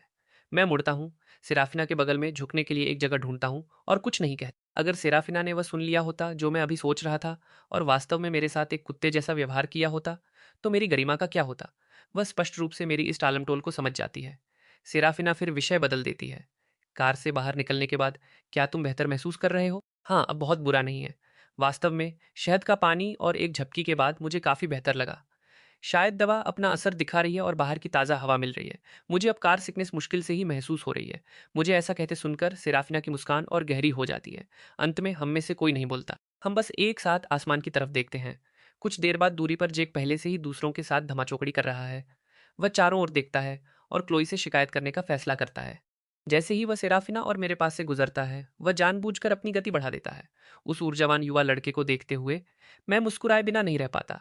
मेरे बगल में खड़ी सेराफिना जल्दी ही मेरी मुस्कान को नोटिस कर लेती है। तुम्हें जेक जैसा व्यक्तित्व पसंद है? सेराफिना क्लोई से लेकर जेक तक का अंदाजा लगा सकती है। मुझे बाहर जाने वाले जीवंत लोगों से कोई परहेज नहीं है। तुम्हें कैसे पता चला? मैंने अपनी आंखों का इस्तेमाल किया। तुम्हारी आंखें काफी तेज हैं। क्या तुम्हें नहीं लगता कि उनके जैसे लोग गर्मजोशी से भरे होते हैं? जब मैं पहली बार देश वापस आया था, तो मैं घुल मिल नहीं पाया था। मैं राष्ट्रीय भाषा जानता था, लेकिन संदर्भ का मेरा उपयोग और बोलने की गति मेरी उम्र के बच्चों से बहुत पीछे थी। शायद गर्व के कारण था। उस दौरान मैं वास्तव में दूसरों के सामने बोलना नहीं चाहता था, इस डर से कि वे मेरी कमजोरियां देख लेंगे। लेकिन हमेशा कुछ बच्चे होते थे जो मुझे खेलने के लिए बाहर खींचते रहते थे। शायद इसलिए क्योंकि उन्हें लगता था कि मैं दिखने में अच्छा हूँ। मेरे बार बार मना करने के बाद भी वे धैर्यपूर्वक मेरे साथ बने रहे। शुरुआत में जब उन्होंने मेरे बोलने की धीमी गति को नोटिस किया, तो वे हंसे नहीं। उन्होंने धैर्यपूर्वक मेरे खत्म करने का इंतजार किया और बाद में मुझे अभ्यास करने में मदद की। समय के साथ एक बार जब मैं सहज हो गया, तो मैं अपने परिवेश में पूरी तरह से घुल मिल गया। भले ही हम में से अधिकांश का ग्रेजुएशन के बाद संपर्क टूट गया, लेकिन तब से मुझे उनके जैसे व्यक्तित्व वाले लोगों के लिए एक स्वाभाविक लगाव रहा है। मैं पुरानी यादों में खोया हूँ। गर्मजोशी शब्द सुनने के बाद सेराफिना अंदर ही अंदर विचार करने लगती है। मेरे जैसे व्यक्तित्व के साथ क्या लूसियन मुझे गर्मजोशी से भरा पाएगा? जवाब स्पष्ट रूप से नहीं है। क्लोई और कुछ अन्य लोगों को छोड़कर हार्बर सिटी में शायद ही कोई ऐसा हो जो उससे न डरता हो। वह निश्चित रूप से उस तरह की व्यक्ति नहीं है जो दूसरों को गर्मजोशी से भरी लगे। कुछ ही समय बाद हम फिर से चल पड़ते हैं और एस्टेट पहुंचते हैं। कारों से बाहर निकलने के बाद हर कोई अपने अपने रास्ते चला जाता है। केवल जेक और मेरे पास करने के लिए कुछ नहीं है। वह मुझे एस्टेट के एक कोने में खींचता है, फिर मुझे थम्स अप देता है। लूसियन, तुम बहुत कूल हो। तो चूंकि मैं तुम्हारी इतनी तारीफ कर रहा हूँ, क्या तुम मुझे बता सकते हो कि तुम्हारे और सेराफिना के बीच क्या चल रहा है? तुम क्यों पूछ रहे हो? क्योंकि तुम पहले लड़के हो जिस पर उसने कभी कृपा दिखाई है। पहले वाले सच। सेराफिना के लुक्स के साथ उसके पास निश्चित रूप से बहुत सारे प्रशंसक होंगे। हैरान होना? मैं भी हूं। लूसियन, तुमने सेराफिना को वास्तव में कैसे जीता? जिस तरह से वह पूछ रहा है, वह स्पष्ट रूप से सोचता है कि सेराफिना और मेरे बीच कुछ चल रहा है। जे के दिमाग में सेराफिना ठंडी, धीरे धीरे घुलने मिलने वाली और दूर रहने वाली है। उसके जैसे लोगों को सेराफिना को केवल उनके पारिवारिक बड़ों के कारण देखने का मौका मिलता है, लेकिन मैं अलग हूँ। उसने क्लोई से जो सुना उसके अनुसार सेराफिना आज इस पार्टी में भी आई थी, जिसमें शामिल होने की उसकी मूल रूप से कोई योजना नहीं थी। इसके बावजूद यह हमारी केवल दूसरी मुलाकात है। और अभी जब सब इकट्ठा हुए थे, सेराफिना ने मुझे अपनी कार में खींचने का एक बहाना भी बनाया, मेरी ड्राइवर के रूप में काम करते हुए। जेक को भूल जाओ। यहाँ तक कि क्लोई और दूसरों ने भी कभी सेराफिना द्वारा चलाई गई कार में सवारी नहीं की है। तुम क्या कह रहे हो? मैंने उसे जीत लिया। उलझन में मैं पास ही खड़ी सेराफिना की तरफ देखने के लिए मुड़ता हूँ, जैसे कि मेरी नज़र को महसूस करते हुए वह भी अपनी आंखें मेरी तरफ घुमाती है। हमारी आंखें मिलती हैं। मैं उस पर खुलकर मुस्कुराता हूँ, फिर जे की तरफ मुड़ता हूँ। मैं उसे जीतने वाला क्यों होऊंगा? क्या ऐसा नहीं हो सकता कि वह मुझे जीतने की कोशिश कर रही हो? क्लोई की प्रतिक्रियाओं के साथ मिलकर मैं इतना नासमझ नहीं हूं कि यह ना बता सकूं कि सेराफिना मेरे लिए भावनाएं रखती है। लूसियन, यह तो बहुत साहसी बात। क्या तुम गंभीर हो? बस तुम्हारे साथ मजाक कर रहा हूं। मेरी सेराफिना के साथ कुछ भी करने की योजना नहीं है, इसलिए इसका गलत मतलब मत निकालो। मेरी सपाट प्रतिक्रिया देखकर जेक चिंतित हो जाता है। लेकिन तुम कर सकते हो। मैं बस उत्सुकता से पूछ रहा हूँ, और कुछ नहीं। मेरा कोई पसंदीदा व्यक्ति है जिसके साथ मैं अभी आया हूँ। मैं जानता हूँ घबराने की कोई ज़रूरत नहीं है। उसका चिंतित चेहरा देखकर मैं जल्दी से उसे आश्वस्त करता हूँ और सोचता हूँ कि सेराफिना ने वास्तव में ऐसा क्या किया जिससे कोई इस हद तक डर गया। तभी पीछे से जाने हाइफन पहचाने कदमों की आवाज़ आती है। जेक की स्थिति उसे यह देखने देती है कि कौन आ रहा है। अगले ही सेकंड जब उसकी आंखें स्कैन करती हैं, वह मेरे पीछे छिप जाता है। लूसियन, सेराफिना और क्लोई आ रही हैं। उसे मेरे पीछे पूरी तरह से सिकुड़ने की कोशिश करते हुए देखकर क्लोई हंसना चाहती है। उनकी प्रतिक्रियाओं को देखकर जेक चुप रहता है। वह केवल इतना जानता है कि जब सेराफिना आसपास होती है तो कोई वास्तव में उस पर ध्यान नहीं देता। जैसा कि अपेक्षित था, पास आने से लेकर रुकने तक सेराफिना की आंखें मुझ पर टिकी रहती हैं, जब तक हम चारों खामोश नहीं हो जाते। सेराफिना तभी जेक को एक नज़र देखती है। वह एक नज़र जेक के लिए एक माफ़ी की तरह है। वह एक बड़े कदम के साथ भाग जाता है। यह देखकर मैं अपने होठों पर एक मुस्कान लाता हूँ और सेराफिना को घूरता हूँ। तुमने जेक को डरा कर भगा दिया, अब मेरा साथ कौन देगा? क्लोई बीच में कूद पड़ती है। सेराफिना दे सकती है। ठीक वहाँ एक झूला है। उसे झूले बहुत पसंद है। क्यों ना तुम दोनों जाकर खेलो, तुम तय करो। मैं जाकर देखती हूँ कि खाना कैसा बन रहा है। बस उस संक्षिप्त पल में वे दोनों बिना किसी निशान के गायब हो जाते हैं। सेराफिना को कोई जल्दी नहीं है। वह बस मेरे बगल में चुपचाप खड़ी रहती है। कभी कभी उसकी आंखें मुझ पर टिक जाती हैं, लेकिन मुझे नज़ारे में खोया देखकर वह बाधा नहीं डालती। आधे घंटे बाद जब क्लोई और अन्य लोग हमें खाने के लिए बुलाते हैं, तो मैं आखिरकार होश में आता हूँ और सेराफिना के साथ आगे बढ़ता हूँ। एस्टेट का खाना पूरी तरह से स्थानीय रूप से उगाया गया है। यहाँ तक कि मुर्गी, बत्तख और हंस भी ताज़ा काटे गए हैं। सब कुछ ताजगी के लिए है। वे अपने साथ शेफ की एक पूरी टीम भी लाए थे। रात के खाने के बाद पहले से ही शाम हो चुकी है। बाकी लोग अनकही समझ के साथ मुझे सेराफिना के साथ छोड़ देते हैं। इसलिए कारों की कतार हार्बर सिटी के शहरी क्षेत्र में प्रवेश करती है, फिर धीरे धीरे अलग हो जाती है। अंत में केवल सेराफिना ही कार चला रही है। वह बार बार गति धीमी करती है, इस उम्मीद में कि यह सड़क थोड़ी और लंबी हो जाए। अंत में मैं और नहीं झेल पाता। मेरी आंखें बंद हो जाती हैं। तभी वह गति बढ़ाती है। जब हम होटल पहुंचते हैं तो सेराफिना फिर से बाहर निकलती है और प्रवेश द्वार पर इंतजार कर रहे किसी व्यक्ति से कागज का थैला लेती है। मैंने किसी से आपके लिए हॉथोर्न जूस का एक कप बनवाया था, लेकिन सिर्फ आधा कप ही काफ़ी है। बहुत ज़्यादा होने से आपका पेट खराब हो सकता है। ठीक है, आपकी चिंता के लिए धन्यवाद मिस सिंक्लेयर। मैं ऊपर जा रहा हूँ। जब तुम घर पहुँच जाओ तो मुझे सुरक्षित होने का संदेश भेज देना। इसके साथ ही मैं हाथ हिलाता हूँ और होटल के अंदर मुड़ जाता हूँ। मेरी आकृति पूरी तरह से ओझल होने के बाद ही सेराफिना मुड़ती है और अपनी कार में वापस बैठती है। कुछ दिनों बाद हार्बर सिटी में किसी बेसमेंट में कराहने और कमजोर मिन्नतें हवा में गूंजती हैं। बेसमेंट के प्रवेश द्वार का लोहे का दरवाजा धकेल कर खोला जाता है। मार्कस, उसका असिस्टेंट जो इंतजार कर रहा था, उसे दस्ताने का एक जोड़ा सौंपता है। मिस सिंक्लेयर, हमें उनसे सब कुछ मिल गया है। उनके द्वारा ली गई सभी तस्वीरों को साफ कर दिया गया है। ये कितनी तस्वीरें हैं? मार्कस तुरंत अपना फोन आगे बढ़ाता है। मिस्टर स्टर्लिंग की उनके दैनिक जीवन की बस कुछ तस्वीरें। उनका होटल काफ़ी सुरक्षित था, इसलिए उनके पास वहां घुसने का समय नहीं था। सेराफिना फ़ोन लेती है और एक एक करके उन्हें पलटती है। जब वह तस्वीरों में मेरा मुस्कुराता हुआ चेहरा देखती है तो बिना जाने ही उसके गाल लाल हो जाते हैं। लेकिन यह सोचते हुए कि ये तस्वीरें गंदे तरीकों से हासिल की गई थी, उसका चेहरा काला पड़ जाता है। वह धैर्यपूर्वक हर एक तस्वीर को डिलीट कर देती है, यह सुनिश्चित करते हुए कि कोई बची हुई मुसीबत की संभावना न रहे। तभी वह मार्कस से पूछती है कि इसके पीछे कौन है। ये विवियन है, हैस परिवार की सबसे बड़ी पुत्र। उस दिन मिस्टर स्टर्लिंग बार में गए थे। वह भी इत्तेफाक से वहां मौजूद थी। विवियन लुक्स की दीवानी है। मिस्टर स्टर्लिंग के लुक्स के साथ यह सामान्य है कि वह उसे निशाना बनाएगी। सेराफिना हॉलवे के अंत वाले कमरे की तरफ बढ़ती है, फिर पलटकर बात काटने लगती है। इसका लूसियन के लुक से कोई लेना देना नहीं है। उसने लोगों से उसका पीछा करने और चुपके से तस्वीरें लेने के लिए सिर्फ इसलिए कहा क्योंकि वह एक प्लेयर है। कमरे में चलते हुए सेराफिना व्यक्तिगत रूप से पानी में भीग रहे लोगों से एक बार फिर पूछताछ करती है। यह पुष्टि करने के बाद कि कोई अन्य जानकारी नहीं छूटी है, वह दस्ताने उतारती है और उन्हें फर्श पर फेंक देती है, अपने पीछे दर्दनाक चीखों को नजरअंदाज करते हुए। वह मुड़ती है और चली जाती है। उन्होंने जो कुछ भी किया उसे सबूतों के साथ भेज दो। बाकी का काम बड़े लोगों को संभालने दो। ओ और ओल्ड मास्टर हैस से कहो कि जब उनके पास समय हो तो मुझसे मिलने आए। जिन लोगों को वह नियंत्रित नहीं कर सकते, उन्हें प्रबंधित करने में मैं उनकी मदद करूंगी। अगले दिन मेरा अलार्म लंबे समय तक बजता रहता है, लेकिन मैं अभी भी अपनी आंखें नहीं खोल पाता। जब क्लेयर फोन करती है तभी मैं अनिच्छा से उठता हूँ। अभी भी सो रहे हो? अब तक तो घर पर दोपहर हो चुकी होगी। मैं कल रात बहुत अच्छी नींद सोया, मैं उठना नहीं चाहता। हार्बर सिटी में मेरे लोगों ने नोटिस किया कि पिछले कुछ दिनों में कोई तुम्हारा पीछा कर रहा था। यह खुफिया जानकारी मिलने के बाद मैंने उनसे यह पता लगाने के लिए कहा कि इसके पीछे कौन है। लेकिन 2 दिन पहले तुम्हारा पीछा करने वाले सभी लोग गायब हो गए। अभी अभी मेरे लोगों को खबर मिली कि किसी ने उन्हें जेल भेज दिया है। यह सुनकर मेरी आंखें झटके से खुल जाती हैं। क्लेयर, क्या यह तुम्हारे लोगों ने नहीं किया था? बेशक मैंने नहीं किया। अगर मैंने किया होता तो क्या मैं तुम्हें बता रही होती? मैं इस पर अपनी भौहें सिकोड़ता हूँ सच के बारे में सोचते हुए। जब मेरे दिमाग में कुछ जाने पहचाने चेहरे आते हैं, एक पल इंतजार करने के बाद और मुझे बोलते हुए न सुनकर क्लेयर तेजी से कुछ महसूस करती है।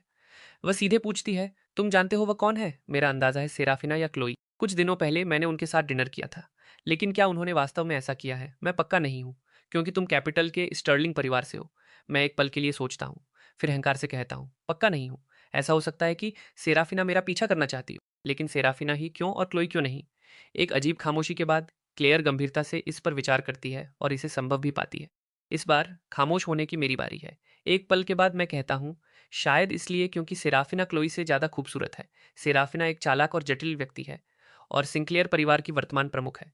अधिकांश लोग उससे उलझने की हिम्मत भी नहीं कर सकते। क्या तुम सचमुच उससे निपटना चाहते हो? और जेसिका का क्या? क्या तुम सचमुच आगे बढ़ चुके हो? स्वभाव, मुझे जेसिका से इतनी जल्दी आगे नहीं बढ़ना चाहिए था। अन्यथा मैं कैपिटल छोड़कर हार्बर सिटी के लिए नहीं निकला होता। कारण कुछ और नहीं बल्कि छिपना था। तब तक छिपना जब तक मैं जेसिका के लिए अपनी भावनाओं को पूरी तरह से छोड़ न दूं। तब तक जब तक मैं उसकी मिन्नतों के कारण नरम होकर वापस ना चला जाऊं। लेकिन ये चीजें किसी दूसरे व्यक्ति, किसी दूसरे रिश्ते के जरिए हासिल नहीं होनी चाहिए। मैं तुरंत क्लेयर की सोच को पकड़ लेता हूँ और अपनी आंखें घुमाता हूँ। क्लेयर, मेरा ब्रेकअप हुआ है। मैं विधुर नहीं हुआ हूँ। और चूंकि जेसिका ने मेरे साथ गलत किया है, तो मैं उसे खोने का दुख क्यों मनाऊंगा? किसी निर्दोष व्यक्ति को उसके चक्कर में चोट पहुंचाना तो दूर की बात है। मेरी परवरिश ने मुझे एक धोखेबाज महिला के लिए दीवाने होना नहीं सिखाया। मैंने कैपिटल सिर्फ इसलिए छोड़ा क्योंकि मैं दूर जाना चाहता था। अगर इसका जेसिका से कोई संबंध होना ही है, बात बस इतनी है कि मैं उसे मुझे लगातार परेशान करने और घृणा पहुंचाने का मौका नहीं देना चाहता। क्या इसका कोई मतलब है? यह सुनकर क्लेयर को राहत मिलनी चाहिए क्योंकि मैं उससे झूठ नहीं बोलूंगा। लेकिन सेराफिना के बारे में सोचते हुए जो मेरे करीब आ रही है, उसकी चिंता वापस आ जाती है। आखिरकार जेसिका की तुलना में सेराफिना कहीं ज्यादा खतरनाक है। अपनी चिंतित बहन को फिर से आश्वस्त करने के बाद मैं भूखे होने का बहाना बनाता हूँ और फोन काट देता हूँ। फिर मैं क्लोई की चैट खोलता हूँ और उससे मेरा पीछा करने वाले लोगों के बारे में पूछता हूँ। वह कहती है कि वह भी नहीं जानती। फिर हैरानी की बात है कि वह मुझे सीधे फोन करती है। यह मैं नहीं थी, लेकिन मुझे लगता है कि यह सेराफिना हो सकती है। या भले ही वह ना हो, वह तुम्हें पता लगाने में मदद कर सकती है। तुम जाकर उससे क्यों नहीं पूछते? लेकिन आज शायद सेराफिना थोड़ी व्यस्त होगी और उसके पास जवाब देने का समय न हो। वैसे भी मैं उसी से मिलने जा रही हूँ, तो क्यों ना तुम्हें भी अपने साथ ले चलूं? सुनो, क्या तुम्हें समझ में नहीं आ रहा? अगर सेराफिना व्यस्त भी होगी, तब भी तुम्हारे लिए उसके पास हमेशा समय होगा। मैं मन ही मन यही सोचता हूँ, फिर वही बात जोर से दोहरा देता हूँ। अगर सेराफिना व्यस्त भी होगी, तब भी मेरे लिए उसके पास समय होगा।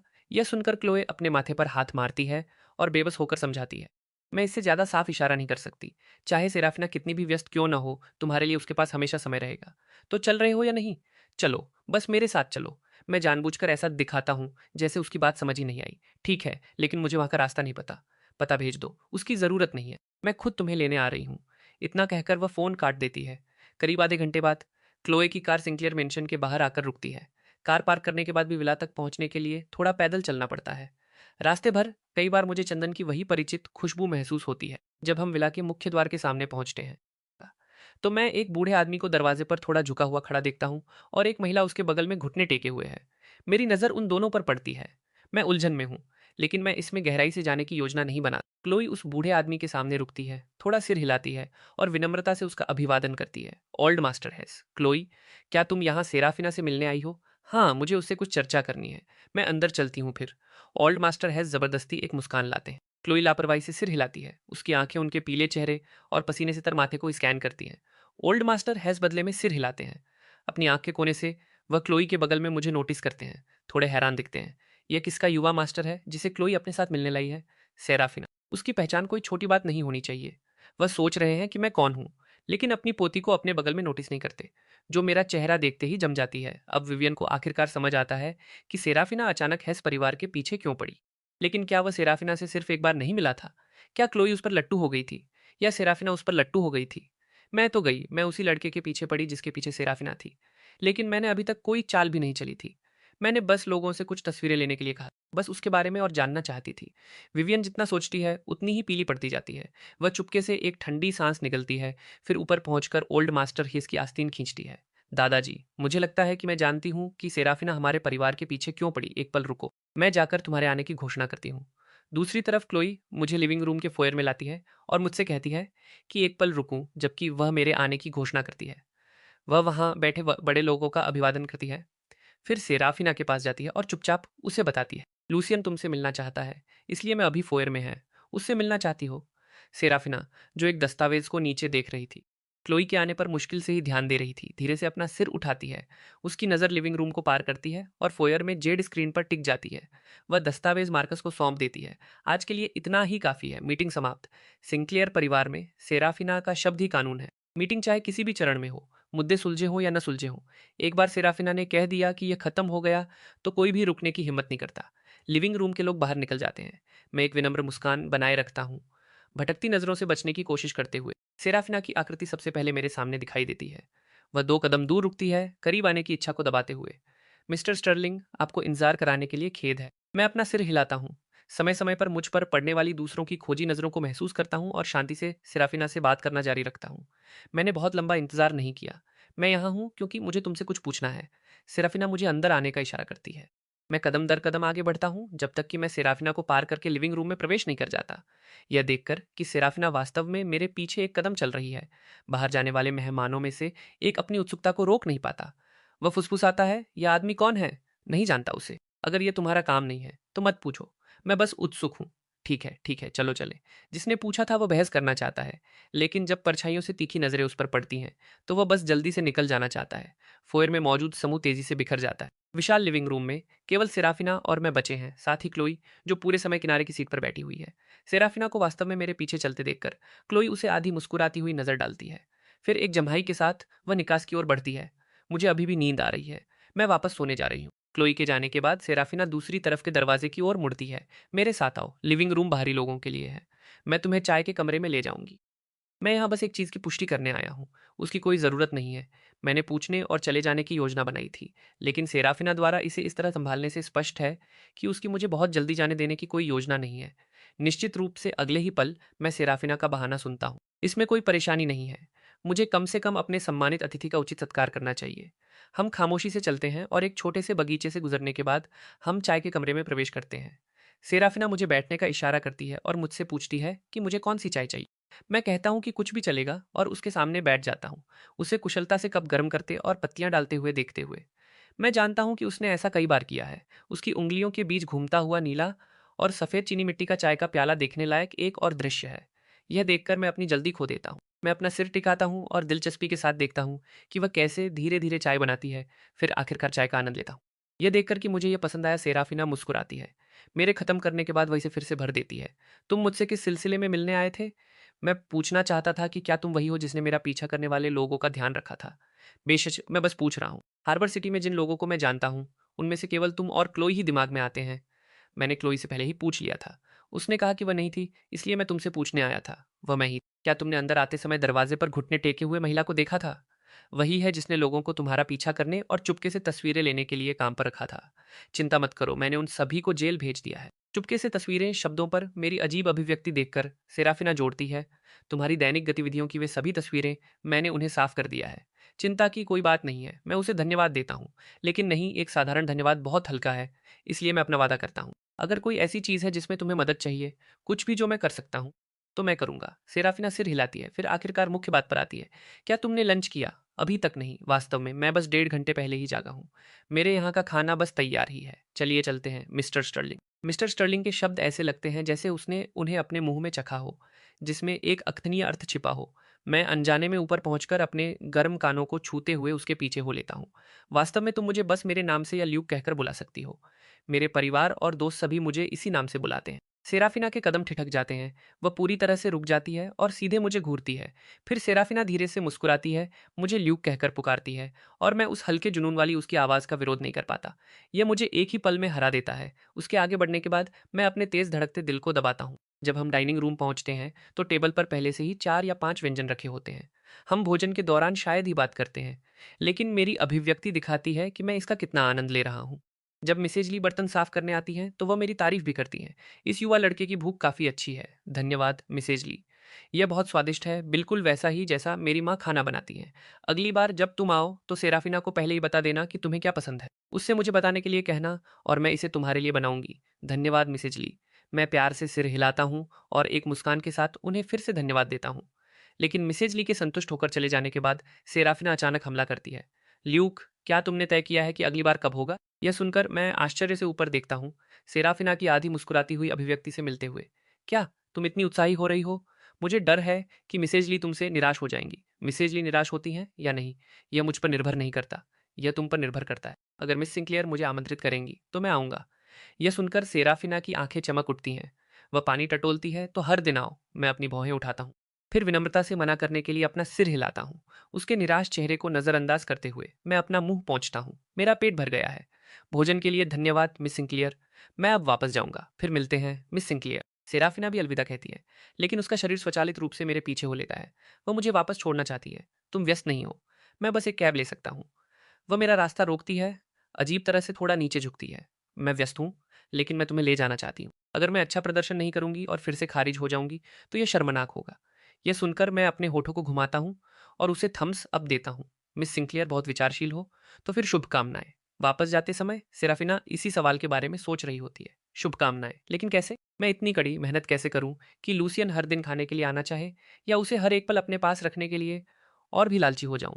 जब वह सिंक्लियर हवेली लौटती है तो वह मिसेज ली को देखती है, जिन्हें आराम करने चले जाना चाहिए था, लेकिन वे अभी भी सोफे पर बैठी हुई हैं। मिसेज ली, आप आराम क्यों नहीं कर रही हैं? मिसेज ली सेराफिना की तरफ प्यार भरी आंखों से देखते हुए खड़ी हो जाती हैं। तुम्हारा इंतजार कर रही थी। क्या वह युवा लड़का आज वही था जिससे तुम प्यार करती हो? यह सुनकर सेराफिना के भाव नरम हो जाते हैं। वह सिर हिलाती है। उसके बारे में क्या? क्या वह तुम्हें पसंद करता है? तुम्हारे व्यक्तित्व के साथ बड़े होते हुए कोई लड़का तुम्हें पसंद नहीं करता था। सेराफिना, चूंकि तुम उसे पसंद करती हो, तुम्हें उसके साथ अच्छा व्यवहार करना हो। जब वह किसी दिन प्रस्ताव देने आए तो याद रखना कि तुम्हारी माँ ने अपने दामाद के लिए जो छोड़ा था उसे बाहर ले आना। मिसेज ली को और ज्यादा बहकते हुए देखकर सेराफिना जल्दी से उनकी बात काट देती है। मिसेज ली, मैं अभी नहीं जानती कि वह मुझे पसंद करेगा या नहीं। इन सब के बारे में बात करना बहुत जल्दबाजी होगी। उसके ऐसा कहने के बाद मिसेज ली की कल्पना एक पल में टूट जाती है। वह सेराफिना को घूरती हैं, तुम बहुत बेकार हो। वह सिर्फ हार्बर सिटी घूमने आया है, जल्द ही वह जा सकता है, तो क्या हुआ? अगर वह कदम नहीं बढ़ाएगा तो क्या तुम उसका जोर शोर से पीछा नहीं करोगी? उसे पकड़ने के बाद तुम उसे हार्बर सिटी में बसा सकती हो। यह इस तरह काम नहीं करता। सेराफिना अपनी कनपटियों को मलती है। क्लोई ने भी पहले ऐसी ही बातें कही थी। ऐसा लगता है जैसे हर कोई यह मान लेता है कि एक बार जब हम साथ होंगे तो लूसियन को अपना जीवन मेरे लिए समर्पित करके हार्बर सिटी में ही रुकना होगा। लेकिन यह मेरे साथ न्याय नहीं है। हम किसी की जागीर नहीं है। हम कहीं भी जाने के लिए स्वतंत्र हैं। मिसेज ली, लूसियन स्वतंत्र है। वह जहां रहना चाहता है वहीं रहेगा। तो क्या होगा अगर वह भविष्य में हार्बर सिटी में नहीं रहना चाहेगा? मिसेज ली अपनी भौहें सिकोड़ती हैं, इस बात से हैरान कि आमतौर पर अनुचित रहने वाली सेराफिना का व्यक्तित्व मेरे मामले में पूरी तरह से अलग लगता है। सेराफिना बिल्कुल नहीं हिचकिचाती। वह जहां भी होगा मैं उसे देखने वहीं जाऊंगी। तो उसे जल्द से जल्द अपने प्यार में गिराने के लिए कड़ी मेहनत करो। अन्यथा जब तुम उसे देखने जाओगी तो शायद वह तुम्हें देखना भी न चाहे। प्यार का कोई तर्क नहीं होता। चूंकि तुमने उसे पसंद कर लिया है तो जेंडर रोल्स को भूल जाओ। उसका निडर होकर पीछा करो। सेराफिना यह सोचते हुए सहमत होती है, चूंकि मैं अभी अभी एक रिश्ते से बाहर निकला हूं, इसलिए बहुत तीव्र न होना ही बेहतर है। जिससे वह प्यार करती है उसका पीछा करना सबसे जटिल चीज है जिसका उसने अपने जीवन में कभी सामना किया है। अगले दिन मैं होटल में पैक किए हुए स्नैक्स वापस लाता हूँ। जैसे ही मैं अपने कमरे के दरवाजे पर पहुंचता हूँ, मैं अपने कमरे का दरवाजा चौड़ा खुला देखता हूँ और कई अजनबी आसपास जमा हैं। पुरुष और महिलाएं, जिनमें से किसी को भी मैं नहीं पहचानता। एक आदमी कमरे से बाहर आता है। जल्दी करो और जगह साफ करो, मेरे दोस्त जल्द ही आ रहे हैं। लेकिन मैं अंदर नहीं जाता। इसके बजाय मैं क्लेयर को फ़ोन करता हूँ। वे संख्या में मुझसे ज़्यादा हैं। मैं अकेला उनसे भिड़ने जितना बेवकूफ़ नहीं हूँ। क्लेयर से पुष्टि मिलने के बाद मैं फ़ोन रखता हूँ और जाने लगता हूँ। तभी कमरे से बाहर आ रही एक होटल स्टाफ की नज़र मुझ पर पड़ती है। वह उत्साह से बोलती है, मिस्टर स्टर्लिंग, आप वापस आ गए। उन शब्दों के साथ कमरे के अंदर और बाहर की नज़रें तुरंत मुझ पर टिक जाती हैं, ठीक उसी समय जब मैं जाने वाला था। उस पल में मैं रुकता नहीं हूँ। इसके बजाय मैं अपनी गति बढ़ा देता हूँ, लेकिन उनकी मुझे जाने देने की कोई योजना नहीं लगती। दरवाजे के बाहर पहरा दे रहे कुछ लोग जल्दी से दौड़कर आते हैं और मेरा रास्ता रोक लेते हैं। उसी समय अंदर मौजूद आदमी धीरे धीरे बाहर आता है। मुझे ऊपर से नीचे तक देखने के बाद वह उपहास करता है। भागना क्यों? ये कमरा मेरा इस्तेमाल करने के लिए है। अपना सारा कचरा लो और बाहर निकलो। ये होटल का सबसे अच्छा कमरा है। लोगान अक्सर इसका इस्तेमाल मेहमानों के मनोरंजन के लिए करता है। अतीत में बहुत से लोग यहाँ लंबे समय तक रहने का खर्च नहीं उठा सकते थे, इसलिए यह आमतौर पर खाली रहता है। लेकिन लोगान के लिए भले ही कोई रह रहा हो, इससे कोई फर्क नहीं पड़ता। बस कुछ मामूली सा पैसे वाला लड़का हार्बर सिटी में उसके जूते उठाने के लायक भी नहीं है। मैं पलटकर उपहास करता हूँ और उसके हाथ में घड़ी को देखते हुए मेरी मुस्कान और भी तिरस्कारपूर्ण हो जाती है। फिर तुम्हारे हाथ में मेरा कचरा होने का क्या मतलब है? उससे मेरे इतना सीधा होने की उम्मीद नहीं थी। लोगान का चेहरा एक पल के लिए जम जाता है। तुम क्या कह रहे हो? मुझे समझ नहीं आया। इंसानी भाषा समझ नहीं आती? कोई बात नहीं, मैं समझा सकता हूँ। तुम्हारे हाथ में जो पीपी फिलिप पर पेचुअल कैलेंडर क्रोनोग्राफ रेफरेंस 1518 है, वह 1 साल पहले कंट्री एफ में एक नीलामी में 350 मिलियन में बिकी, जिसे खरीदने वाला कंट्री सी का एक बिजनेसमैन था, जिसका सरनेम स्टर्लिंग था। भले ही यह ना पता हो कि मेरे शब्द सच है या नहीं, कीमत सुनते ही लोगान के दिमाग में जो पहला विचार आता है वह सावधानी या डर नहीं, बल्कि लालच है। 350 मिलियन की कीमत। कोई आश्चर्य नहीं कि मुझे यह पहली नज़र में ही पसंद आ गई। वह घड़ी को देखने के लिए उठाता है। उसके दिमाग में विचार दौड़ते हैं और वह जल्दी से एक फैसला लेता है। मैं नहीं जानता कि तुम किस बारे में बात कर रहे हो, लेकिन यह घड़ी शुरू से ही मेरी थी। इसे और इसके सारे कचरे को बाहर फेंक दो। हार्बर सिटी में उसका शब्द ही कानून है। घड़ी अब उसके हाथ में है तो यह उसकी है। कोई भी पूछे, जवाब यही है। मैं अपनी जेब में छिपे हथियार को टटोलता हूँ, ये सोचते हुए कि कैसे बचा जाए। लेकिन इससे पहले कि मैं कुछ कर पाऊँ, हमारे पीछे लिफ्ट बजती है और खुलती है। अगले ही पल एक लंबी महिला एक दर्जन से अधिक अंगरक्षकों के साथ बाहर निकलती है।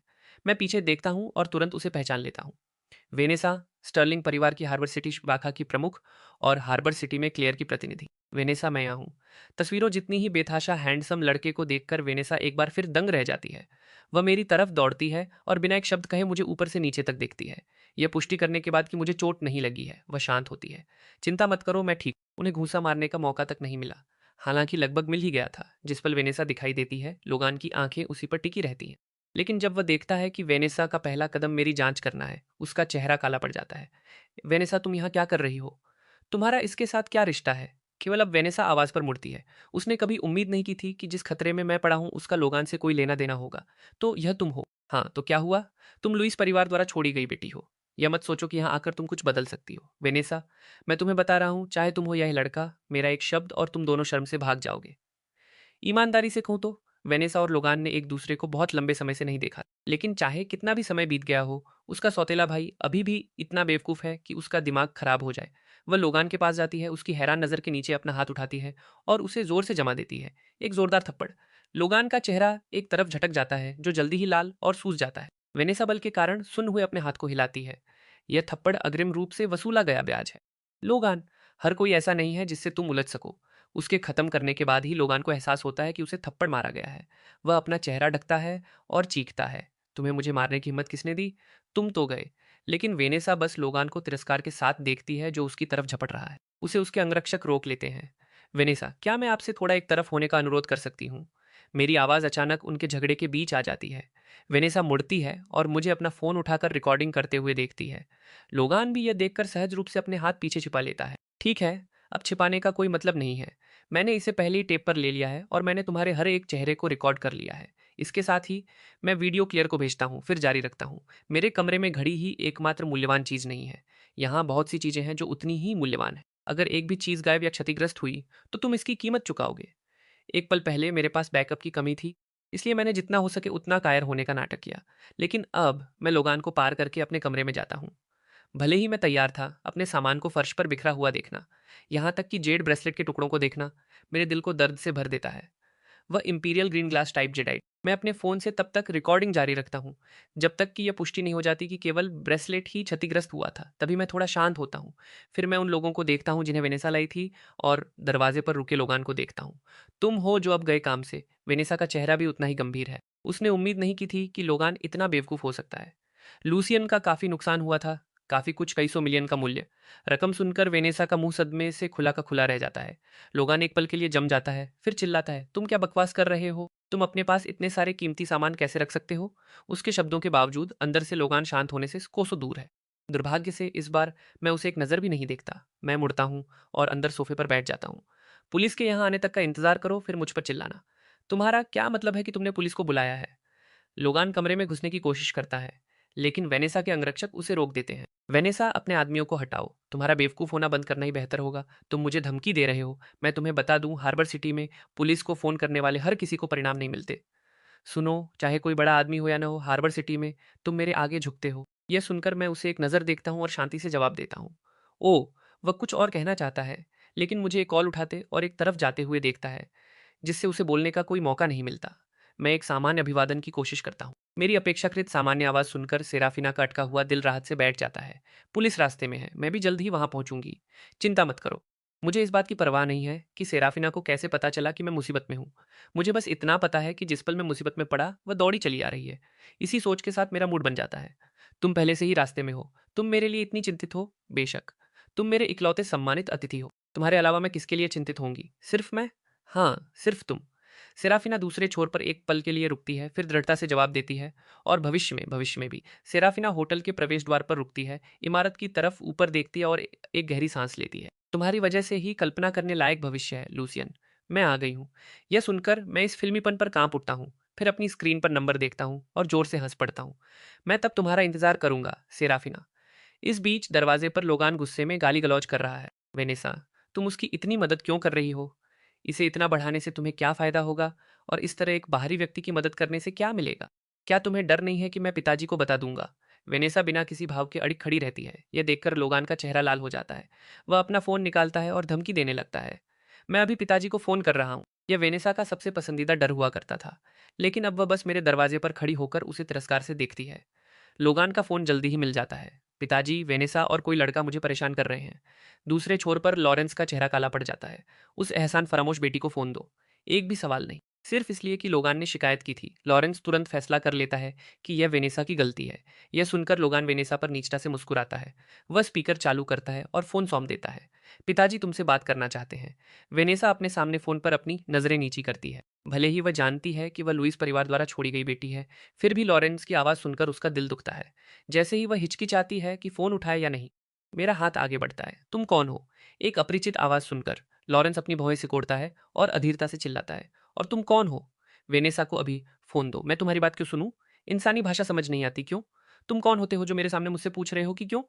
मैं कौन हूँ? खैर, तुम तो गए काम से। अब से मुझे लुइस परिवार का सबसे बड़ा लेनदार होना चाहिए। लॉरेंस जम जाता है। अचानक उसे एक बुरा एहसास होने लगता है।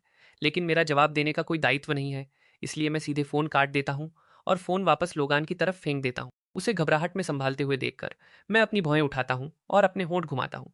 जैसे ही लिफ्ट के दरवाजे खुलते हैं, सेराफिना मुझे इस तरह देखती है। उसके सीने पर ऐसा महसूस होता है जैसे किसी चीज़ ने ज़ोर से वार किया हो। वह मुझे घूरती है। उसका दिमाग खाली है। सहज रूप से मेरी तरफ कदम बढ़ाती है, जब तक कि मैं उसे नोटिस नहीं कर लेता। मेरी मुस्कान गहरी हो जाती है और मैं उसे पास बुलाने के लिए हाथ भी हिलाता हूँ। यह इशारा किसी मालिक द्वारा अपने पिल्ले को बुलाने जैसा है। लेकिन अजीब बात है कि सेराफिना को बिल्कुल भी बुरा नहीं लगता, बल्कि वह और तेजी से चलती है। वहां मौजूद सभी लोगों में से केवल सेराफिना और मैं मुस्कुरा रहे हैं। बाकी सभी पीले पड़ चुके हैं। सेराफिना एक बार भी किनारे नहीं देखती। वह सीधे मेरे पास आती है। तुम इसे कैसे संभालना चाहते हो? पैसा और एक माफी। लेकिन तुम्हें बीच में पड़ने की जरूरत नहीं है। मैं इसे संभाल लूंगा। ठीक है, जैसा तुम कहो मैं वैसा ही करूंगी। उसका यह कोमल रूप देखकर वेनेसा को अपनी आंखों पर शक होने लगता है। सिर्फ उसे ही नहीं, यहाँ तक कि लोगान भी, जिसके घुटने सेराफिना के आते ही कमजोर हो गए थे, अपनी आंखें चौड़ी कर लेता है। अगर उसे पता होता कि उस आदमी के सेराफिना के साथ संबंध है, तो 10,000 गुना साहस के साथ भी वह उस आदमी को छूने की हिम्मत नहीं करता। इसी सोच के साथ लोगान कांपते हुए घड़ी उतारता है और वापस सौंपता है, चीजों को सुचारू करने की कोशिश करते हुए। मिस्टर स्टर्लिंग, ये रही आपकी घड़ी। मैं घड़ी वापस दे रहा हूँ। आज के बारे में क्या आप इसे छोड़ सकते हैं? छोड़ दूं? यह कठिन है। शायद तुम्हारे जैसा हार्बर सिटी का स्थानीय व्यक्ति मुझे नहीं जानता, लेकिन जो कोई भी जानता है वह जानता है कि मैं बहुत खुंदक रखता हूँ। इसके साथ ही मैं लोगान के हाथ से घड़ी लेता हूँ। उसे तिरस्कार से दो उंगलियों के बीच भींचता हूँ, हिलाता हूँ, फिर वापस फेंक देता हूँ। इसके अलावा मैं गंदी चीजें नहीं लेता। यह सुनकर लोगान का चेहरा बिल्कुल पीला पड़ जाता है। वह समझाने की कोशिश करता है, लेकिन सेराफिना की बर्फीली आंखों को देखकर वह एक शब्द भी बोलने से बहुत डर जाता है। जल्द ही पुलिस आ जाती है। मैं अपने फोन से वीडियो प्रभारी अधिकारी को सौंप देता हूँ। दृश्य की जांच पूरी करने और होटल की सर्विलांस फुटेज निकालने के बाद अधिकारी आदेश देता है, मिस्टर लोगान, कृपया अपने लोगों के साथ हमारे साथ चले। लोगान का चेहरा बिल्कुल बेजान हो चुका है। फोन पकड़े हुए उसका हाथ काफी समय तक हिचकिचाता है, जिसके बाद वह आखिरकार लॉरेंस को फोन करता है। पुलिस के साथ सहयोग करने और अपना बयान देने के बाद मैं वेनेसा के साथ निकलता हूँ। वेनेसा समय बर्बाद नहीं करती। वह मुस्कुराती है और बोलती है, मिस्टर स्टर्लिंग, वेनेसा, मेरी बहन की तरह मुझे बस लूसियन बुलाओ। लूसियन, तुम आगे कहाँ रुकना चाहते हो? होटल कुछ मायनों में सुरक्षित हैं, लेकिन दूसरों में नहीं। थोड़ी भी हैसियत वाला कोई भी व्यक्ति अंदर आने का रास्ता खोज सकता है। वेनेसा, तुमने मेरे लिए जिस जगह का जिक्र किया था, क्या वह तैयार है? वह तैयार है। तो फिर मैं सीधे वहीं शिफ्ट हो जाऊंगा। इसके साथ ही मैं सेराफिना की तरफ देखने के लिए मुड़ता हूँ। क्या तुम्हें आगे चीजें संभालनी है? लेकिन सेराफिना भी वास्तव में खाली नहीं है। वह बस सोचती है कि अभी सबसे महत्वपूर्ण बात मुझे व्यवस्थित होने में मदद करना है। नहीं, मैं तुम्हारे साथ आऊंगी। इसके विपरीत वेनेसा एक व्यावसायिक बैठक छोड़कर यहाँ भागी चली आई थी। अब सेराफिना को मेरे साथ देखकर उसकी चिंताएं गायब हो जाती हैं। अलविदा कहने के बाद वह फिर से तेजी से निकल जाती है। वेनेसा के जाने के बाद सेराफिना अचानक कहती है, वेनेसा वर्तमान में रोसेन ग्रुप के लिए काम कर रही है। मैं सिर हिलाता हूँ, मैं जानता हूँ, मैं और कुछ नहीं कहता। यह देखकर कि मेरा समझाने का कोई इरादा नहीं है, सेराफिना जोर नहीं देती। वह कार की तरफ इशारा करती है, चलो चले। मैं तुम्हें शिफ्ट होने में मदद करूंगी, तुम इसे खुद करने जा रही हो। क्या कोई समस्या है? तुम महान मिस सिंक्लेयर हो। मेरी शिफ्टिंग में मदद करना प्रतिभा की थोड़ी बर्बादी है ना? 2 घंटे बाद ग्रैंडर स्टेट्स। यह हार्बर सिटी की सबसे बड़ी और सबसे आलीशान विला कम्युनिटी है। जब मैं वेनेसा द्वारा भेजे गए नंबर का उपयोग करके घर ढूंढ लेता हूँ, तो सेराफिना एक पल के लिए रुकती है। वेनेसा, सेराफिना एक पल के लिए ठहरती है। मैं नोटिस करता हूँ और लापरवाही से पूछता हूँ, क्या बात है? अगर मैं तुमसे कहूँ कि मेरा घर बगल में ही है, तो क्या तुम विश्वास करोगी? कितना बड़ा इत्तेफाक है। कृपया भविष्य में मेरा ख्याल रखना, नए पड़ोसी। इसके साथ ही मैं अपना हाथ सेराफिना की तरफ बढ़ाता हूँ। सेराफिना तेजी से प्रतिक्रिया करती है। वह तुरंत जवाब देती है, कृपया मेरा भी ख्याल रखना मिस्टर स्टर्लिंग। जब वह हाथ छोड़ती है तो वह चुपके से अपनी उंगली मेरी हथेली पर सहलाती है। दूसरी तरफ लोगान ने कभी नहीं सोचा था कि लॉरेंस द्वारा बड़े लोगों के साथ सेटिंग करने के बाद भी वह बाहर नहीं निकल पाएगा, और वकील द्वारा पूरी कहानी जानने के बाद एकमात्र समाधान अदालत के बाहर समझौता करना है। लेकिन शर्त यह है कि मुझे सहमत होना होगा। लुइस परिवार के वकील की कई मुलाकातों के अनुरोधों को अस्वीकार करने के बाद 3 दिन बाद मुझे मेरे अपने वकील का फोन आता है। जब तक मैं पहुंचता हूं, अंदर का समूह बेसब्री से इंतजार कर रहा होता है। लॉरेंस अपनी कुर्सी पर बिना हिले बैठा है। उसके चेहरे पर एक उपहास है। मेरे बैठने से पहले ही वह दबाव डालता है, बोलो, मेरे बेटे को छोड़ने के लिए तुम्हें कितने पैसे चाहिए? यह सुनकर मैं मुख्य सीट की तरफ बढ़ता हूँ और बैठ जाता हूँ। जवाब देने से पहले मैं धीरे धीरे चाय का एक कप खत्म करता हूँ। 1 बिलियन मिस्टर स्टर्लिंग, यह थोड़ा ज्यादा है। मैं पीछे झुकता हूँ, वे तस्वीरें लेता हूँ जो मेरा वकील मुझे सौंपता है, और उन्हें लॉरेंस के सामने फेंक देता हूँ। बड़ी बातें तुम कर रहे हो। तुम 1 बिलियन भी नहीं निकाल सकते, फिर भी मेरे सामने एक बड़े उद्योगपति की तरह नाटक कर रहे हो। क्या तुम जानते हो कि तुम्हारे बेटे ने जो घड़ी चुराई है उसकी कीमत कितनी है? क्या तुम जानते हो कि उसने जो जेड ब्रेसलेट तोड़ा है उसकी कीमत कितनी है? क्या तुम जानते हो कि मेरे गायब हुए सामानों की कीमत कितनी है? 1 बिलियन तो वेनेसा का जैविक पिता होने के नाते तुम्हारा सम्मान करते हुए पहले से ही एक छूट है। लॉरेंस ने तस्वीरें पहले भी देखी थी, लेकिन उसने उन्हें गंभीरता से नहीं लिया था। अब उसके पास जांच करने के लिए टेबल पर रखी मूल्यांकन रिपोर्ट उठाने के अलावा कोई विकल्प नहीं है। वह जितना देखता है, उसका चेहरा उतना ही खराब होता जाता है। अंत तक लॉरेंस ने रिपोर्टों के ढेर को मोड़कर आकार से बाहर कर दिया है। लोगान ने जो कहा था उसके बारे में सोचते हुए वह बहस करने लगता है। तुम्हारी गायब हुई चीजें इतनी ज्यादा नहीं हो सकती। मेरे बेटे ने सिर्फ तुम्हारी घड़ी ली और सिर्फ जेड ब्रेसलेट को नुकसान पहुंचाया। कौन कहता है मेरी चीजें? मैं तय करता हूं कि कितना गायब है। मेरे सभी सामानों के एयरपोर्ट पर सीमा शुल्क रिकॉर्ड हैं। अगर वे अब गायब हैं तो मैं इसके लिए केवल मिस्टर लुइस के अवैध रूप से घुसने को दोषी मान सकता हूं। बेशक अगर मिस्टर लुइस के पास सबूत है कि उन्होंने उन्हें नहीं लिया, मैं नुकसान स्वीकार कर लूंगा। लेकिन लॉरेंस जानता है कि लोगान कुछ साबित नहीं कर सकता। अवैध रूप से घुसना एक तथ्य है, वैसे ही मेरे सामान को खंगालना, नुकसान पहुंचाना और चुराना भी। लेकिन भले ही वह 1 बिलियन का खर्च नहीं उठा सकता, वह इसे लोगान पर नहीं थोपेगा। कई गहरी सांसें लेने के बाद लॉरेंस एक चापलूसी भरी मुस्कान लाता है। तुम मुझे क्यों नहीं बताते मिस्टर स्टर्लिंग कि तुम इसे कैसे संभालना चाहोगे? यह मामला, वेनेसा तुम्हारी बेटी है। यह सुनकर लॉरेंस का दिल एक पल के लिए थम जाता है। हाँ, मैंने सुना है कि मिस्टर स्टर्लिंग के उसके साथ अच्छे संबंध हैं। बहुत अच्छे। मुझे वेनेसा बहुत पसंद है। लॉरेंस राहत की सांस लेता है। वह अपना चेहरा मलता है, फिर करीब होने की कोशिश करता है। तो फिर, चूंकि हम सब एक परिवार हैं, तुम वेनेसा के खातिर लोगान को क्यों नहीं छोड़ देते? उसके ऐसा कहने के बाद किसी को उम्मीद नहीं होती कि मैं वास्तव में सहमति में सिर हिला दूंगा। यहां तक कि लॉरेंस भी अविश्वास में अपना मुंह खोलता है। लेकिन ठीक अगले ही सेकंड मैं टेबल थपथ पाता हूं और जोड़ता हूं, वेनेसा के खातिर जब तक तुम वेनेसा की मां द्वारा उसके लिए छोड़े गए शेयर सौंप देते हो, रकम आधी कर दी जाएगी और मैं आरोप वापस ले लूंगा, तुम्हारे कीमती बेटे को छोड़ दूंगा। असंभव। वह लुइस ग्रुप के 10% शेयर हैं। बूढ़े आदमी, मुझे लगता है कि तुमने कुछ गलत समझ लिया है। मैं तुम्हारे साथ मोलभाव नहीं कर रहा हूँ। मैं तुम्हें सूचित कर रहा हूँ, या तो तुम मेरी शर्तों पर समझौता करो या लोगान जेल जाए। बेशक मैं जानता हूँ कि लोगान इतना बड़ा मोहरा नहीं है, लेकिन लुइस परिवार के साथ रोसेन ग्रुप द्वारा अपनी सभी साझेदारियां वापस लेने के बारे में क्या ख्याल है? इन शब्दों ने लॉरेंस पर एक भारी हथौड़े की तरह वार किया। होश में आने से पहले वह काफी समय तक अपना सिर हिलाता रहता है। तुम्हारा इससे क्या मतलब है? जब तुमने वेनेसा को उस साझेदारी के लिए मजबूर किया था, क्या तुमने आज के बारे में नहीं सोचा? अभी लुइस परिवार की आधी परियोजनाएं रोसेन ग्रुप द्वारा वित्त पोषित हैं। क्या तुमने सोचा है कि जिस पल रोसेन अपने सारे संसाधन वापस लेगा, लुइस ग्रुप द्वारा निवेश की गई सभी चीजें बेकार हो जाएंगी? मुझे लगता है कि तुमने सोचा है। तुम्हें बस यह विश्वास नहीं था कि वेनेसा लुइस परिवार के साथ ऐसा करेगी, क्योंकि लुइस परिवार उसकी माँ की विरासत था। और तुम्हारी आंखों में वेनेसा सिर्फ रोसेन ग्रुप के लिए काम करने वाली एक महिला है। वह रोसेन का प्रतिनिधित्व नहीं कर सकती, चाहे वह कितनी भी सक्षम क्यों न हो। वह क्या लहरें उठा सकती है? आखिरकार ये परियोजनाएं रोसेन ग्रुप के लिए वास्तव में पैसा कमा रही हैं, तो रोसेन इस पर आगे क्यों बढ़ेगा? वास्तव में तुम पूरी तरह से गलत नहीं हो। वेनेसा वास्तव में अपनी माँ की विरासत को नहीं छुएगी, लेकिन मैं अलग हूँ। लुइस परिवार का मुझसे आखिर क्या लेना देना है? सबसे खराब स्थिति में लुइस परिवार के गिरने के बाद रोसेन बस एक और लुइस परिवार का समर्थन करेगा। आखिरकार वेनेसा भी लुइस नाम रखती है। मैं लॉरेंस की तरफ एक नज़र भी नहीं देखता, जो गुस्से में खड़ा हो जाता है। मैं शांति से अपने लिए चाय का एक और कप उड़ेलता हूँ। तुम कौन हो? मैं तुम्हें पहले ही बता चुका हूँ कि मैं लुइस परिवार का सबसे बड़ा लेनदार हूँ। क्या तुम्हें डर नहीं है कि लुइस परिवार रोसेन को भी अपने साथ ले डूबेगा? यह सुनकर मैं जोर से हंस पड़ता हूँ। मैं क्यों डरूंगा? ज्यादा से ज्यादा रोसेन लुइस परिवार के साथ खेलता है और एक उंगली खो देता है। तुम्हें लगता है कि मुझे परवाह होगी? ईमानदारी से कहूँ तो मुझे इसे कहने की भी जरूरत नहीं है। लॉरेंस समझ जाता है। उसने वेनेसा को लुइस परिवार के साथ साझेदारी के लिए मजबूर किया था, यह दांव लगाते हुए कि रोसेन का मुख्यालय बहुत दूर था और जब तक मुद्दे बड़े नहीं थे रोसेन ध्यान नहीं देगा। लेकिन उसने कभी मेरे आने की उम्मीद नहीं की थी, और इससे भी कम उम्मीद थी कि मैं वेनेसा के लिए खड़ा हूंगा। इस विचार पर वह लगभग अपनी कुर्सी से गिर जाता है। एक पल के बाद लॉरेंस टेबल के सहारे खुद को जबरदस्ती खड़ा करता है। वह सोचता है कि वह लोगान को छोड़ सकता है, लेकिन वह लुइस परिवार को कभी नहीं छोड़ सकता। इसलिए वह आज्ञाकारी रूप से अपना सिर झुकाता हूँ। एक बार जब मैं वापस चला जाऊंगा, तो मैं वेनेसा को शेयर ट्रांसफर कॉन्ट्रैक्ट पर हस्ताक्षर करने के लिए बुलाऊंगा। कृपया दया दिखाएं और लोगान और लुइस परिवार को छोड़ दें। एक समय में एक चीज मुझ पर बकाया मुआवजा कम नहीं किया जा सकता। लॉरेंस लगभग खून थूकने वाला होता है, लेकिन केवल मुस्कुराने और सिर हिलाने के लिए मजबूर हो सकता है। उसे विदा करने के बाद मैं लॉरेंस को अकड़कर दूर जाते हुए देखता हूँ। आखिरकार मैं एक ठंडी हंसी हंसता हूँ और अपना फोन निकालता हूँ। हे क्लेयर, काम हो गया। दूसरे छोर पर क्लेयर स्वीकृति की एक हल्की आवाज देती है। मैं फोन काटने ही वाला हूँ जब मुझे कुछ और याद आता है। क्लेयर, तुम वेनेसा की इतनी परवाह करती हो, क्या तुम मुझसे कुछ छिपा रही हो? क्लेयर की तरफ से बिना किसी जवाब के एक लंबी खामोशी के बाद मैं फिर से पुकारता हूँ, क्लेयर। अगले ही पल उसका हकलाना और टालमटोल करना मुझे और भी पक्का कर देता है कि इन दोनों के बीच कुछ चल रहा है। उसके जल्दी में फ़ोन काटने के बाद डायल टोन सुनते हुए मैं अपने होंठ भींचता हूँ, खड़ा होता हूँ और प्राइवेट रूम से बाहर निकलता हूँ। लेकिन जब मैं दरवाजे पर पहुँचता हूँ, तो मैं किसी अप्रत्याशित व्यक्ति को देखता हूँ। इससे पहले कि मैं उससे बच पाऊँ, वह आदमी सीधे मेरे पास आता है। लूसियन, यह सचमुच तुम हो। तुम वास्तव में हार्बर सिटी में हो। कोई आश्चर्य नहीं कि जेसिका तुम्हें कहीं ढूंढ नहीं सकी।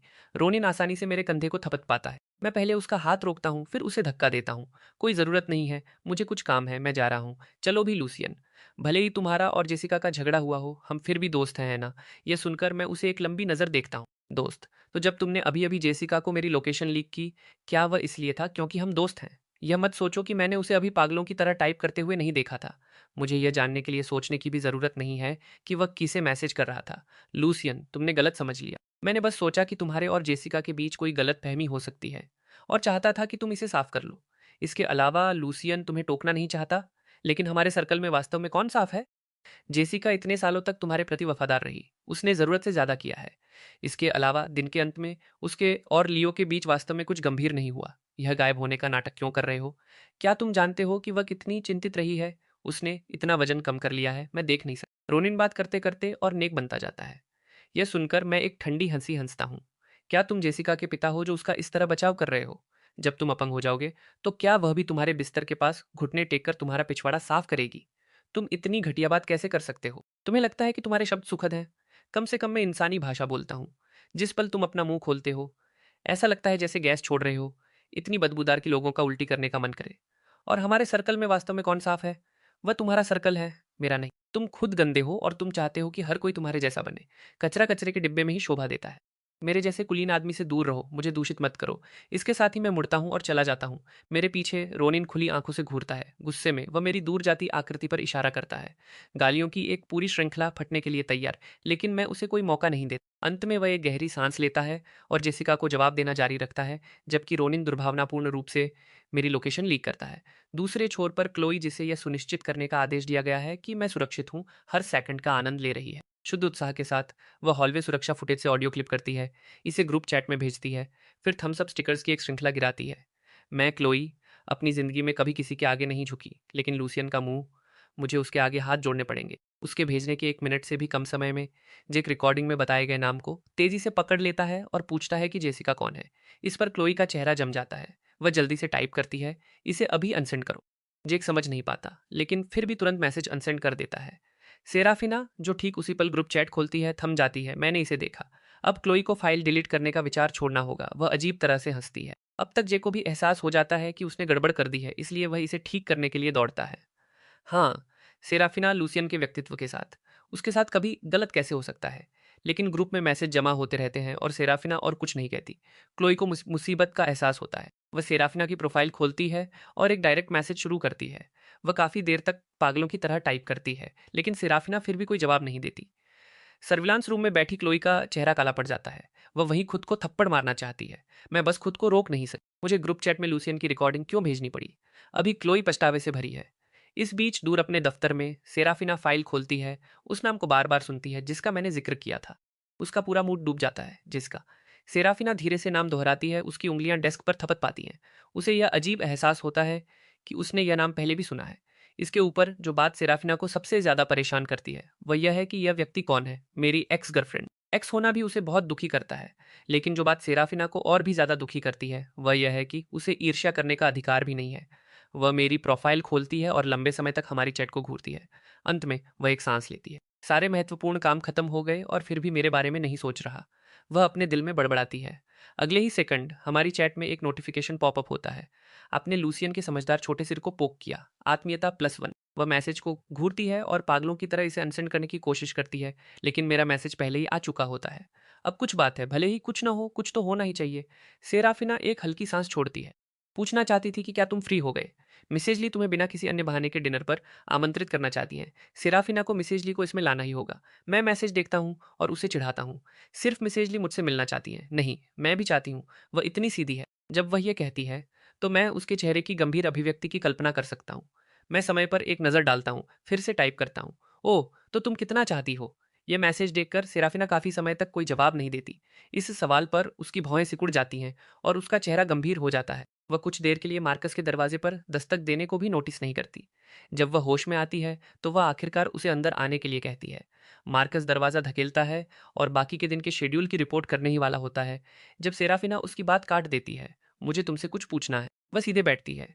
उसकी अभिव्यक्ति पहले से कहीं ज़्यादा गंभीर है, जिससे मार्कस को लगता है कि कुछ बहुत बड़ी बात हो गई है।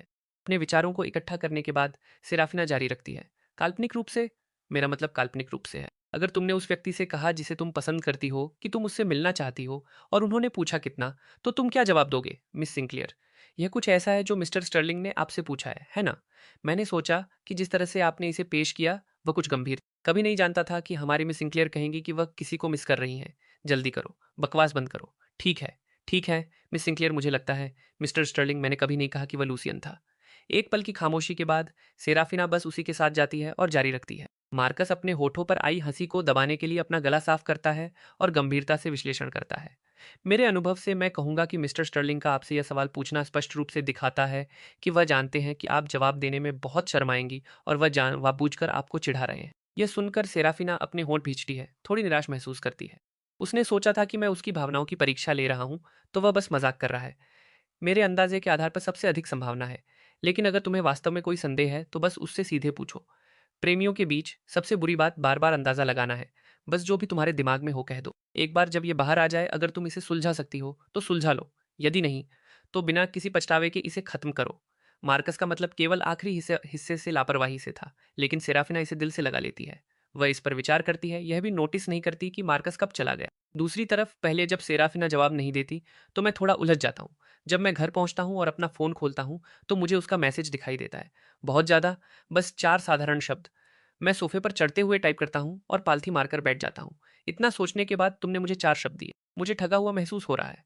आखिरी 2 शब्दों को पढ़ते हुए सेराफिना गैरेज में जाती है। जैसे ही वह कार चलाती है, वह सोचती है कि क्या मेरे शब्दों का कोई और मतलब है।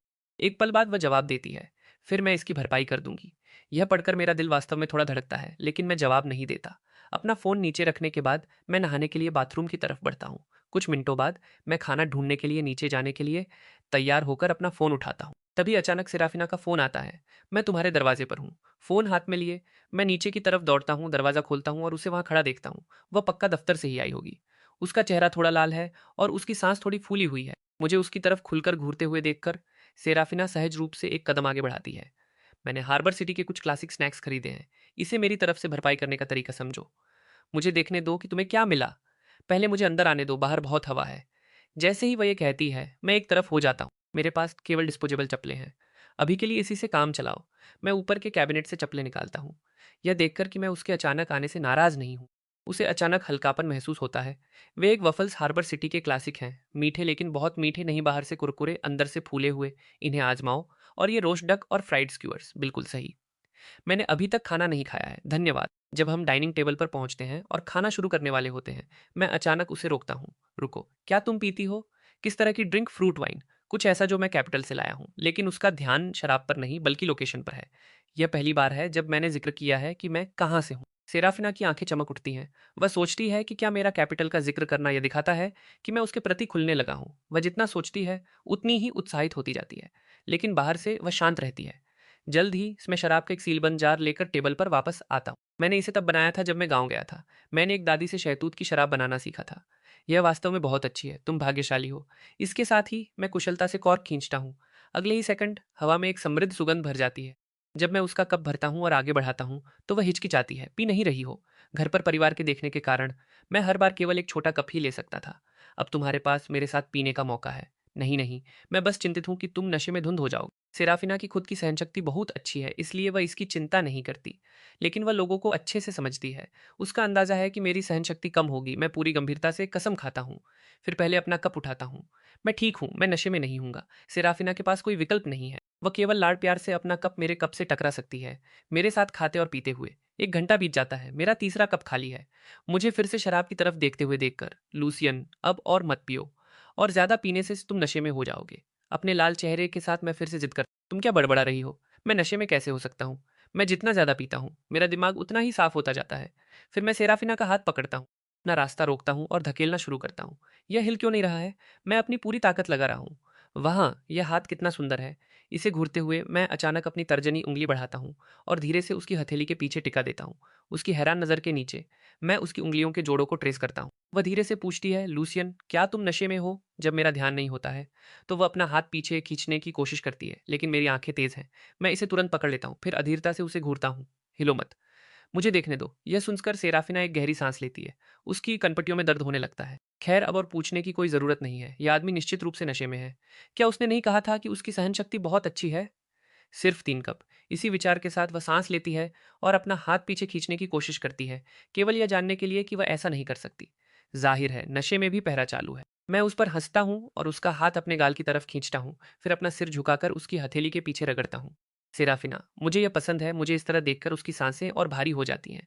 वह मुझे अपना हाथ पकड़ने देती है, जबकि वह चुपचाप अपनी शराब की चुस्कियां लेती है। जल्द ही मैं अचानक एक और आदेश देता हूँ, हाथ बदलो। वह वाला बहुत गर्म था, मुझे वह पसंद नहीं है। सेराफिना आज्ञाकारी रूप से दूसरा हाथ आगे बढ़ाती है। मैं इसे ध्यान से महसूस करता हूँ और पुष्टि करने के बाद मुझे यह भी पसंद आता है। सेराफिना, यह वाला गर्म नहीं है। इस बार जो व्यक्ति मुश्किल से अपना आपा बनाए हुए था, वह तुरंत लाल हो जाता है। वह सांस छोड़ती है, मुझे अपने हाथ से खेलते हुए देखती है। अचानक राहत मिलने पर मेरा ध्यान उसके चेहरे पर नहीं है, लेकिन अगले ही सेकंड उसकी हथेली पर टिकी मेरी नजर हटती है और मैं बिना पलक झपकाए उसे घूरता हूँ। सेराफिना, तुम्हारा चेहरा बहुत लाल है, तुम पक्का नशे में हो। यह सुनकर सेराफिना सहज रूप से अपने दूसरे हाथ से अपना चेहरा ढक लेती है। लूसियन, क्या तुम एक नज़र देखने जा रहे हो कि वास्तव में कौन नशे में है? मेरी आंखें चमक उठती हैं। तुमने क्या कहा? एक नज़र देखो, कितना बढ़िया अवसर है। उसकी हैरान नज़र के नीचे मैं खड़ा हो जाता हूँ। अगले ही सेकंड मैं उसके सामने खड़ा हूँ। सेराफिना पहले अपने शरीर को सख्त करती है और अपनी सांस रोकती है। फिर मेरी धुंधली आंखें देखकर वह चुपचाप अपना नियंत्रण छोड़ देती है और अपनी खुशबू का आनंद लेती है। अगर मैं थोड़ा और आगे झुकता तो मैं उसकी नाक को छू लेता। एक पल के लिए वह करीब झुकना चाहती है, लेकिन वह ठीक समय पर होश में आ जाती है। हालांकि मैं और साहसी हो जाता हूँ, उसके शरीर को टटोलता हूँ, आखिरकार उसके कान की बाली को छूता हूँ। जैसे ही मैं इसे छूता हूँ, सेराफिना लगभग अपना नियंत्रण खो देती है। वह अपने दांत भींचती है, अपनी सांस से बचने के लिए अपना सिर घुमाती है और मुझसे कमजोरी से विनती करती है, लूसियन, खेलना बंद करो। क्या? मैं तुम्हें सुन नहीं पा रहा हूँ। तुमने मुझे सुना, मैंने नहीं सुना। मैं उस पर गुस्से से घूरने का नाटक करता हूँ। और जैसे ही सेराफिना सोचती है कि मैं गुस्सा हो रहा हूँ, वह मेरी नज़र को उसकी नाक से उसके होठों की तरफ फिसलते हुए नोटिस करती है, फिर और नीचे जाते हुए। आखिरकार मेरी आंखें वहीं टिक जाती हैं। सेराफिना मेरी नज़र से जम जाती है। वो अपनी अब तक की सबसे तेज गति से खड़ी हो जाती है। लूसियन, कोई विचार मत लाओ। मैं उलझा हुआ दिखता हूँ, अपना सिर खुजलाते हुए। तुम किससे डर रही हो? मैं डर नहीं रही हूँ। मैं तुम्हारा फायदा नहीं उठाऊंगा। इसके अलावा क्या तुमने अभी मुझसे देखने के लिए नहीं कहा था? मैंने कब कहा? आधे रास्ते में सेराफिना को अचानक एहसास होता है कि उसने देखने शब्द का इस्तेमाल किया था। तुमने गलत सुना। मेरा वह मतलब नहीं था। लेकिन जैसे ही वह यह कहती है, मेरी अभिव्यक्ति चोट खाई हुई में बदल जाती है। सेराफिना मुझे इस तरह नहीं देख सकती। मुझे लगभग खड़े होने में असमर्थ देखकर उसका दिल डर से बैठ जाता है। एक पल बाद वह समझौता करती है और मेरी तरफ बढ़ती है। आगे बढ़ो और छुओ, लेकिन कुछ जगह दायरे से बाहर हैं। उसकी गलती। एक नशे में धुत व्यक्ति से बहस क्यों करना? उसे हार मानते देखकर मैं संतुष्टि के साथ उसका कंधा थपथ पाता हूँ। सेराफिना, मैं सोना चाहता हूँ। यह सुनकर सेराफिना वहीं जम जाती है। सोना? तुम कैसे सोना चाहते हो? अपना चेहरा धोना, अपने दांत ब्रश करना, बिस्तर पर लेटना, अपनी आंखें बंद करना और सो जाना। एक पल बाद सेराफिना मेरे पीछे ऊपर आती है, सीधे गेस्ट बेडरूम में। जब वह पहुंचती है तो वह मुझे हाथ में एक नया टूथब्रश लिए उस पर मुस्कुराते हुए देखती है। फिर मैं तौलिए और बाथ टॉवल निकालता हूँ, उन्हें एक एक करके उसे सौंपता हूँ और संतुष्टि के साथ चला जाता हूँ। सेराफिना बिना खुले सामान को अपनी बाहों में पकड़ती है, अपनी भावनाओं का वर्णन करने में असमर्थ। इस विचार पर सेराफिना को अचानक महसूस होता है कि वह अपनी पूरी जिंदगी पूरी तरह से मेरे प्यार में बिता सकती है। मेरी आवाज़ बाहर से फिर पुकारती है। वह जल्दी से बाहर आती है और मुझे अपने मुंह में टूथपेस्ट लिए पहले से ही दांत ब्रश करते हुए देखती है। मैं अपना सिर झुकाता हूँ और उसे गुड नाइट कहता हूँ। Lucien, good night. कुछ मिनटों बाद सेराफिना मेरे बिस्तर के पास खड़ी होकर मुझे कंबल में लिपटे गहरी नींद में सोते हुए देखती है। वह जाने से पहले मेरे बेडरूम की लाइट बंद करने के लिए हाथ बढ़ाती है, लेकिन सेराफिना घर नहीं जाती। वह मेरे बगल वाले गेस्ट रूम में लेट जाती है। वह दोनों दरवाजे खुले छोड़ देती है। वह जानती है कि नशे में धुत लोग रात में अपनी उल्टी से घुट सकते हैं और वह मेरे लिए चिंतित है। शुक्र है मैं रात भर गहरी नींद सोता हूँ। वह किसी से कहकर हैंगओवर सूप मंगवाती है, उन्हें टेबल पर रखती है, मेरे लिए एक मैसेज छोड़ती है, फिर दफ्तर की तरफ निकल जाती है। दोपहर में मैं प्यासा उठता हूँ। झुकी हुई आंखों के साथ मैं नीचे जाता हूँ, किचन से पानी लेता हूँ और तभी टेबल पर रखे दो इंसुलेटेड कंटेनरों को नोटिस करता हूँ। मैं उलझन में अपनी भौहें सिकोड़ता हूँ, सोचता हूँ कि वे क्या हैं। जब मैं पास पहुँचता हूँ तो मैं यह सुनिश्चित करने के लिए उनकी जांच करता हूँ कि वे बम तो नहीं है। तभी मैं ढक्कन उठाता हूँ और बहुत सुगंधित कांजी पाता हूँ। मैं सहज रूप से चारों ओर देखता हूँ। मुझे याद आता है कि कल रात सेराफिना और मैंने साथ में डिनर किया था। और फिर जैसे ही मैं याद करने के लिए संघर्ष करता हूँ, कल रात के दृश्य मेरे दिमाग में चमकने लगते हैं। जब मुझे एहसास होता है कि मैंने कल सेराफिना का कैसे फ़ायदा उठाया था, तो मैं अपनी जगह पर जम जाता हूँ। वह मैं ही था, वह बेशर्म इंसान जिसने उसका फ़ायदा उठाया था। सचमुच में, मैं सोफ़े पर गिर जाता हूँ, अपने शरीर को उस पर उछलने देता हूँ। मुझे लगता है कि मैं तो गया। मेरा सेराफिना के साथ फ्लर्ट करना इस हद तक पहुँच गया है, जहाँ मेरा अवचेतन मन भी इस पर काम करता है। मैं भविष्य में उसका सामना कैसे करूँगा? क्या होगा अगर मैं नाटक करूँ कि मुझे कुछ याद नहीं है? क्या सेराफिना इस पर विश्वास करेगी? जब मैं हिचकिचा रहा हूँ, तभी अचानक दरवाजे की घंटी बजती है। जीने की शून्य इच्छा के साथ मैं खुद को सोफे से खींचता हूँ और दरवाजे की तरफ तैरता हूँ। कुछ सेकंड बाद जब मैं सेराफिना को बाहर खड़ा देखता हूँ, तो मैं सोचता भी नहीं हूँ। मैं तुरंत दरवाज़ा बंद कर देता हूँ। जब मुझे एहसास होता है कि मैंने अभी क्या किया, तो मेरा चेहरा बिल्कुल पीला पड़ जाता है। इस कदम का स्पष्ट रूप से मतलब है कि मुझे कल की हर बात याद है। दरवाजे के पार मैं उसे बाहर हंसते हुए सुन सकता हूँ। मैं एक गहरी सांस लेता हूँ, अपनी तकदीर को स्वीकार करता हूँ और फिर से दरवाज़ा खोलता हूँ। मैं जानता हूँ कि कल रात मैंने हद पार कर दी थी। आगे बढ़ो और मुझ पर चिल्लाओ। मैं माफ़ी मांगने के लिए अपना सिर झुकाता हूँ, फिर अपनी आंखें बंद कर लेता हूँ, थप्पड़ का इंतजार करते हुए। लेकिन थप्पड़, जैसा कि मैंने कल्पना की थी, नहीं आता। इसके बजाय एक गर्म हाथ मेरे सिर को सहलाता है। मुझे आश्चर्य से अपनी आंखें खोलते हुए देखकर सेराफिना के होंठ मुड़ते हैं और वह पलट कर पूछती है, तुमने हद कैसे पार की और तुम्हें कैसे पता कि मैं यह नहीं चाहती थी? इससे पहले कि मैं प्रतिक्रिया कर पाऊं, सेराफिना का चेहरा मेरे सामने बड़ा हो जाता है। लूसियन, क्या तुम जानते हो कि जब तुम कल रात मेरे इतने करीब थे, तो मैं क्या करना चाहती थी? मैं नहीं जानता क्यों, लेकिन उसके ऐसा पूछने के बाद मेरी नज़र उसके होठों पर टिक जाती है। मैं नहीं जानता कि सेराफिना क्या करना चाहती थी, लेकिन मैं जानता हूँ कि मुझे क्या चाहिए। जैसे कि मेरे विचारों को महसूस करते हुए वह अपनी एड़ियाँ वापस ज़मीन पर टिका देती है और जैसे ही वह मेरे पास से गुजरती है, वह एक लाइन छोड़ जाती है, मैं भी वही सोच रही हूँ जो तुम सोच रहे हो। यह सुनकर मेरा चेहरा प्रश्न चिन्हों से भर जाता है। मैं जल्दी से उसके पीछे भागता हूँ। मेरा क्या विचार है? तुम्हारा क्या विचार है? रुको, उसे कैसे पता चला कि मैं अभी क्या सोच रहा था? लेकिन सेराफिना जवाब नहीं देती। उसकी आंखें टेबल पर बिना छुई हैंगओवर चाय और कांजी पर टिक जाती हैं। तुम अभी जागे हो, मैं पूछना जारी रखना चाहता हूँ, लेकिन दोबारा सोचने पर यह मुझे बहुत उत्सुक दिखाएगा। इसलिए मैं खुद को रोकता हूँ और बस उसे एक शांत नज़र देता हूँ। सेराफिना को पहले से ही किचन से कटोरे लाते हुए, कांजी और हैंगओवर सूप परोसते हुए देखकर मुझे एहसास होता है कि वह ऐसा बहुत आसानी से करती है। मैं तुरंत जागने पर साफ डाइनिंग टेबल के बारे में सोचता हूँ और तुरंत अपराधबोध महसूस करता हूँ। मुझे मत बताना कि तुमने कल रात पूरा डाइनिंग रूम साफ किया था।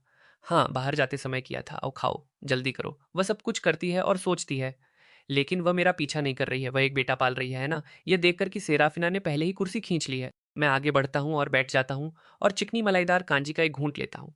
सेराफिना, जिसने अभी अभी अपना फोन निकाला है, मुझे एक नज़र देखती है। तुम नहीं खा रही हो? मैंने पहले ही दफ्तर के कैफेटेरिया में खा लिया था। तो अगर तुमने पहले ही खा लिया था तो तुम यहाँ क्यों आई? आधे रास्ते में मुझे एहसास होता है कि मैं क्या कह रहा हूँ और मैं समय रहते अपना मुंह बंद कर लेता हूँ। लेकिन सेराफिना इस बेहतरीन मौके को हाथ से नहीं जाने देती। मैं ये देखने आई थी कि युवा मास्टर जागे हैं या नहीं। मेरे पास हाल ही में करने के लिए बहुत कुछ नहीं था, इसलिए मैं थोड़ा आलसी हो गया हूँ। ऐसा नहीं है कि मैं हर दिन दोपहर तक सोता हूँ। मेरी प्रतिक्रिया देखकर सेराफिना धीरे से हंसे बिना नहीं रह पाती। उसे महसूस होता है कि भले ही मैं कुछ न करूं, बस मुझे देखने से ही उसका मूड बेकाबू होकर बन जाता है। क्योंकि सेराफिना बहुत जोर से हंस रही है, मैं उसे एक अप्रसन्न नजर देता हूँ, फिर खाना खत्म करने के लिए गति बढ़ाता हूँ। जैसे ही मैं खत्म करता हूँ, मैं सेराफिना को उठने और साफ करने की तैयारी करते हुए देखता हूँ। अरे नहीं नहीं, मैं बेकार नहीं हूँ, मैं इसे करूंगा। एक मेहमान द्वारा घरे काम करने का क्या मतलब है? इसके साथ ही मैं कंटेनर और कटोरे किचन में ले जाता हूँ, अपनी आस्तीन चढ़ाता हूँ और धोना शुरू करता हूँ। अपनी आंख के कोने से मैं नोटिस करता हूँ कि सेराफिना किसी तरह मेरे पीछे आ गई है, किचन के दरवाजे पर खड़ी होकर मुझे देख रही है। मैं थोड़ा अजीब महसूस करता हूँ। क्या तुम्हें मुझ पर घर के काम करने का भरोसा नहीं है? नहीं। तो फिर तुम मुझे इस चिंता में क्यों घूर रही हो कि तुम ऊब जाओगे? ओ, मिस सिंक्लेयर ने चैट गर्ल बनने के लिए अपना करियर कब बदला? क्या इसमें अच्छे पैसे मिलते हैं? सराफिना को बुरा नहीं लगता, वह एक विचारशील अभिव्यक्ति के साथ खेल में शामिल भी हो जाती है। मुझे स्टेरलाइजर में कटोरे रखते और कंटेनरों को पकड़ने के लिए मुड़ते हुए देखकर वह आखिरकार जवाब देती है, इसमें बहुत अच्छे पैसे नहीं मिलते। फिर वह मुझे एक टिश्यू सौंपती है। मुख्य बात ग्राहक को खुश रखना है ना मिस्टर स्टर्लिंग? अपने हाथों से पानी पोंछते हुए मैं कूल बनने का नाटक करता हूँ। मुझे लगता है तुम बस ठीक हो। बस ठीक? सिर्फ ठीक क्यों मिस्टर स्टर्लिंग? मुझे बताओ, मुझ में कहाँ कमी है? मेरे सामने खड़ी महिला में सभी सही कर्व्स हैं। मेरी आंखें चमक उठती हैं। फिर मैं जल्दी से शांत होने का नाटक करता हूँ। तुम बहुत आरक्षित हो एक चैट गर्ल को, और ज्यादा तुम जानते हो क्या होना चाहिए। तुम जानते हो क्या, वह क्या है?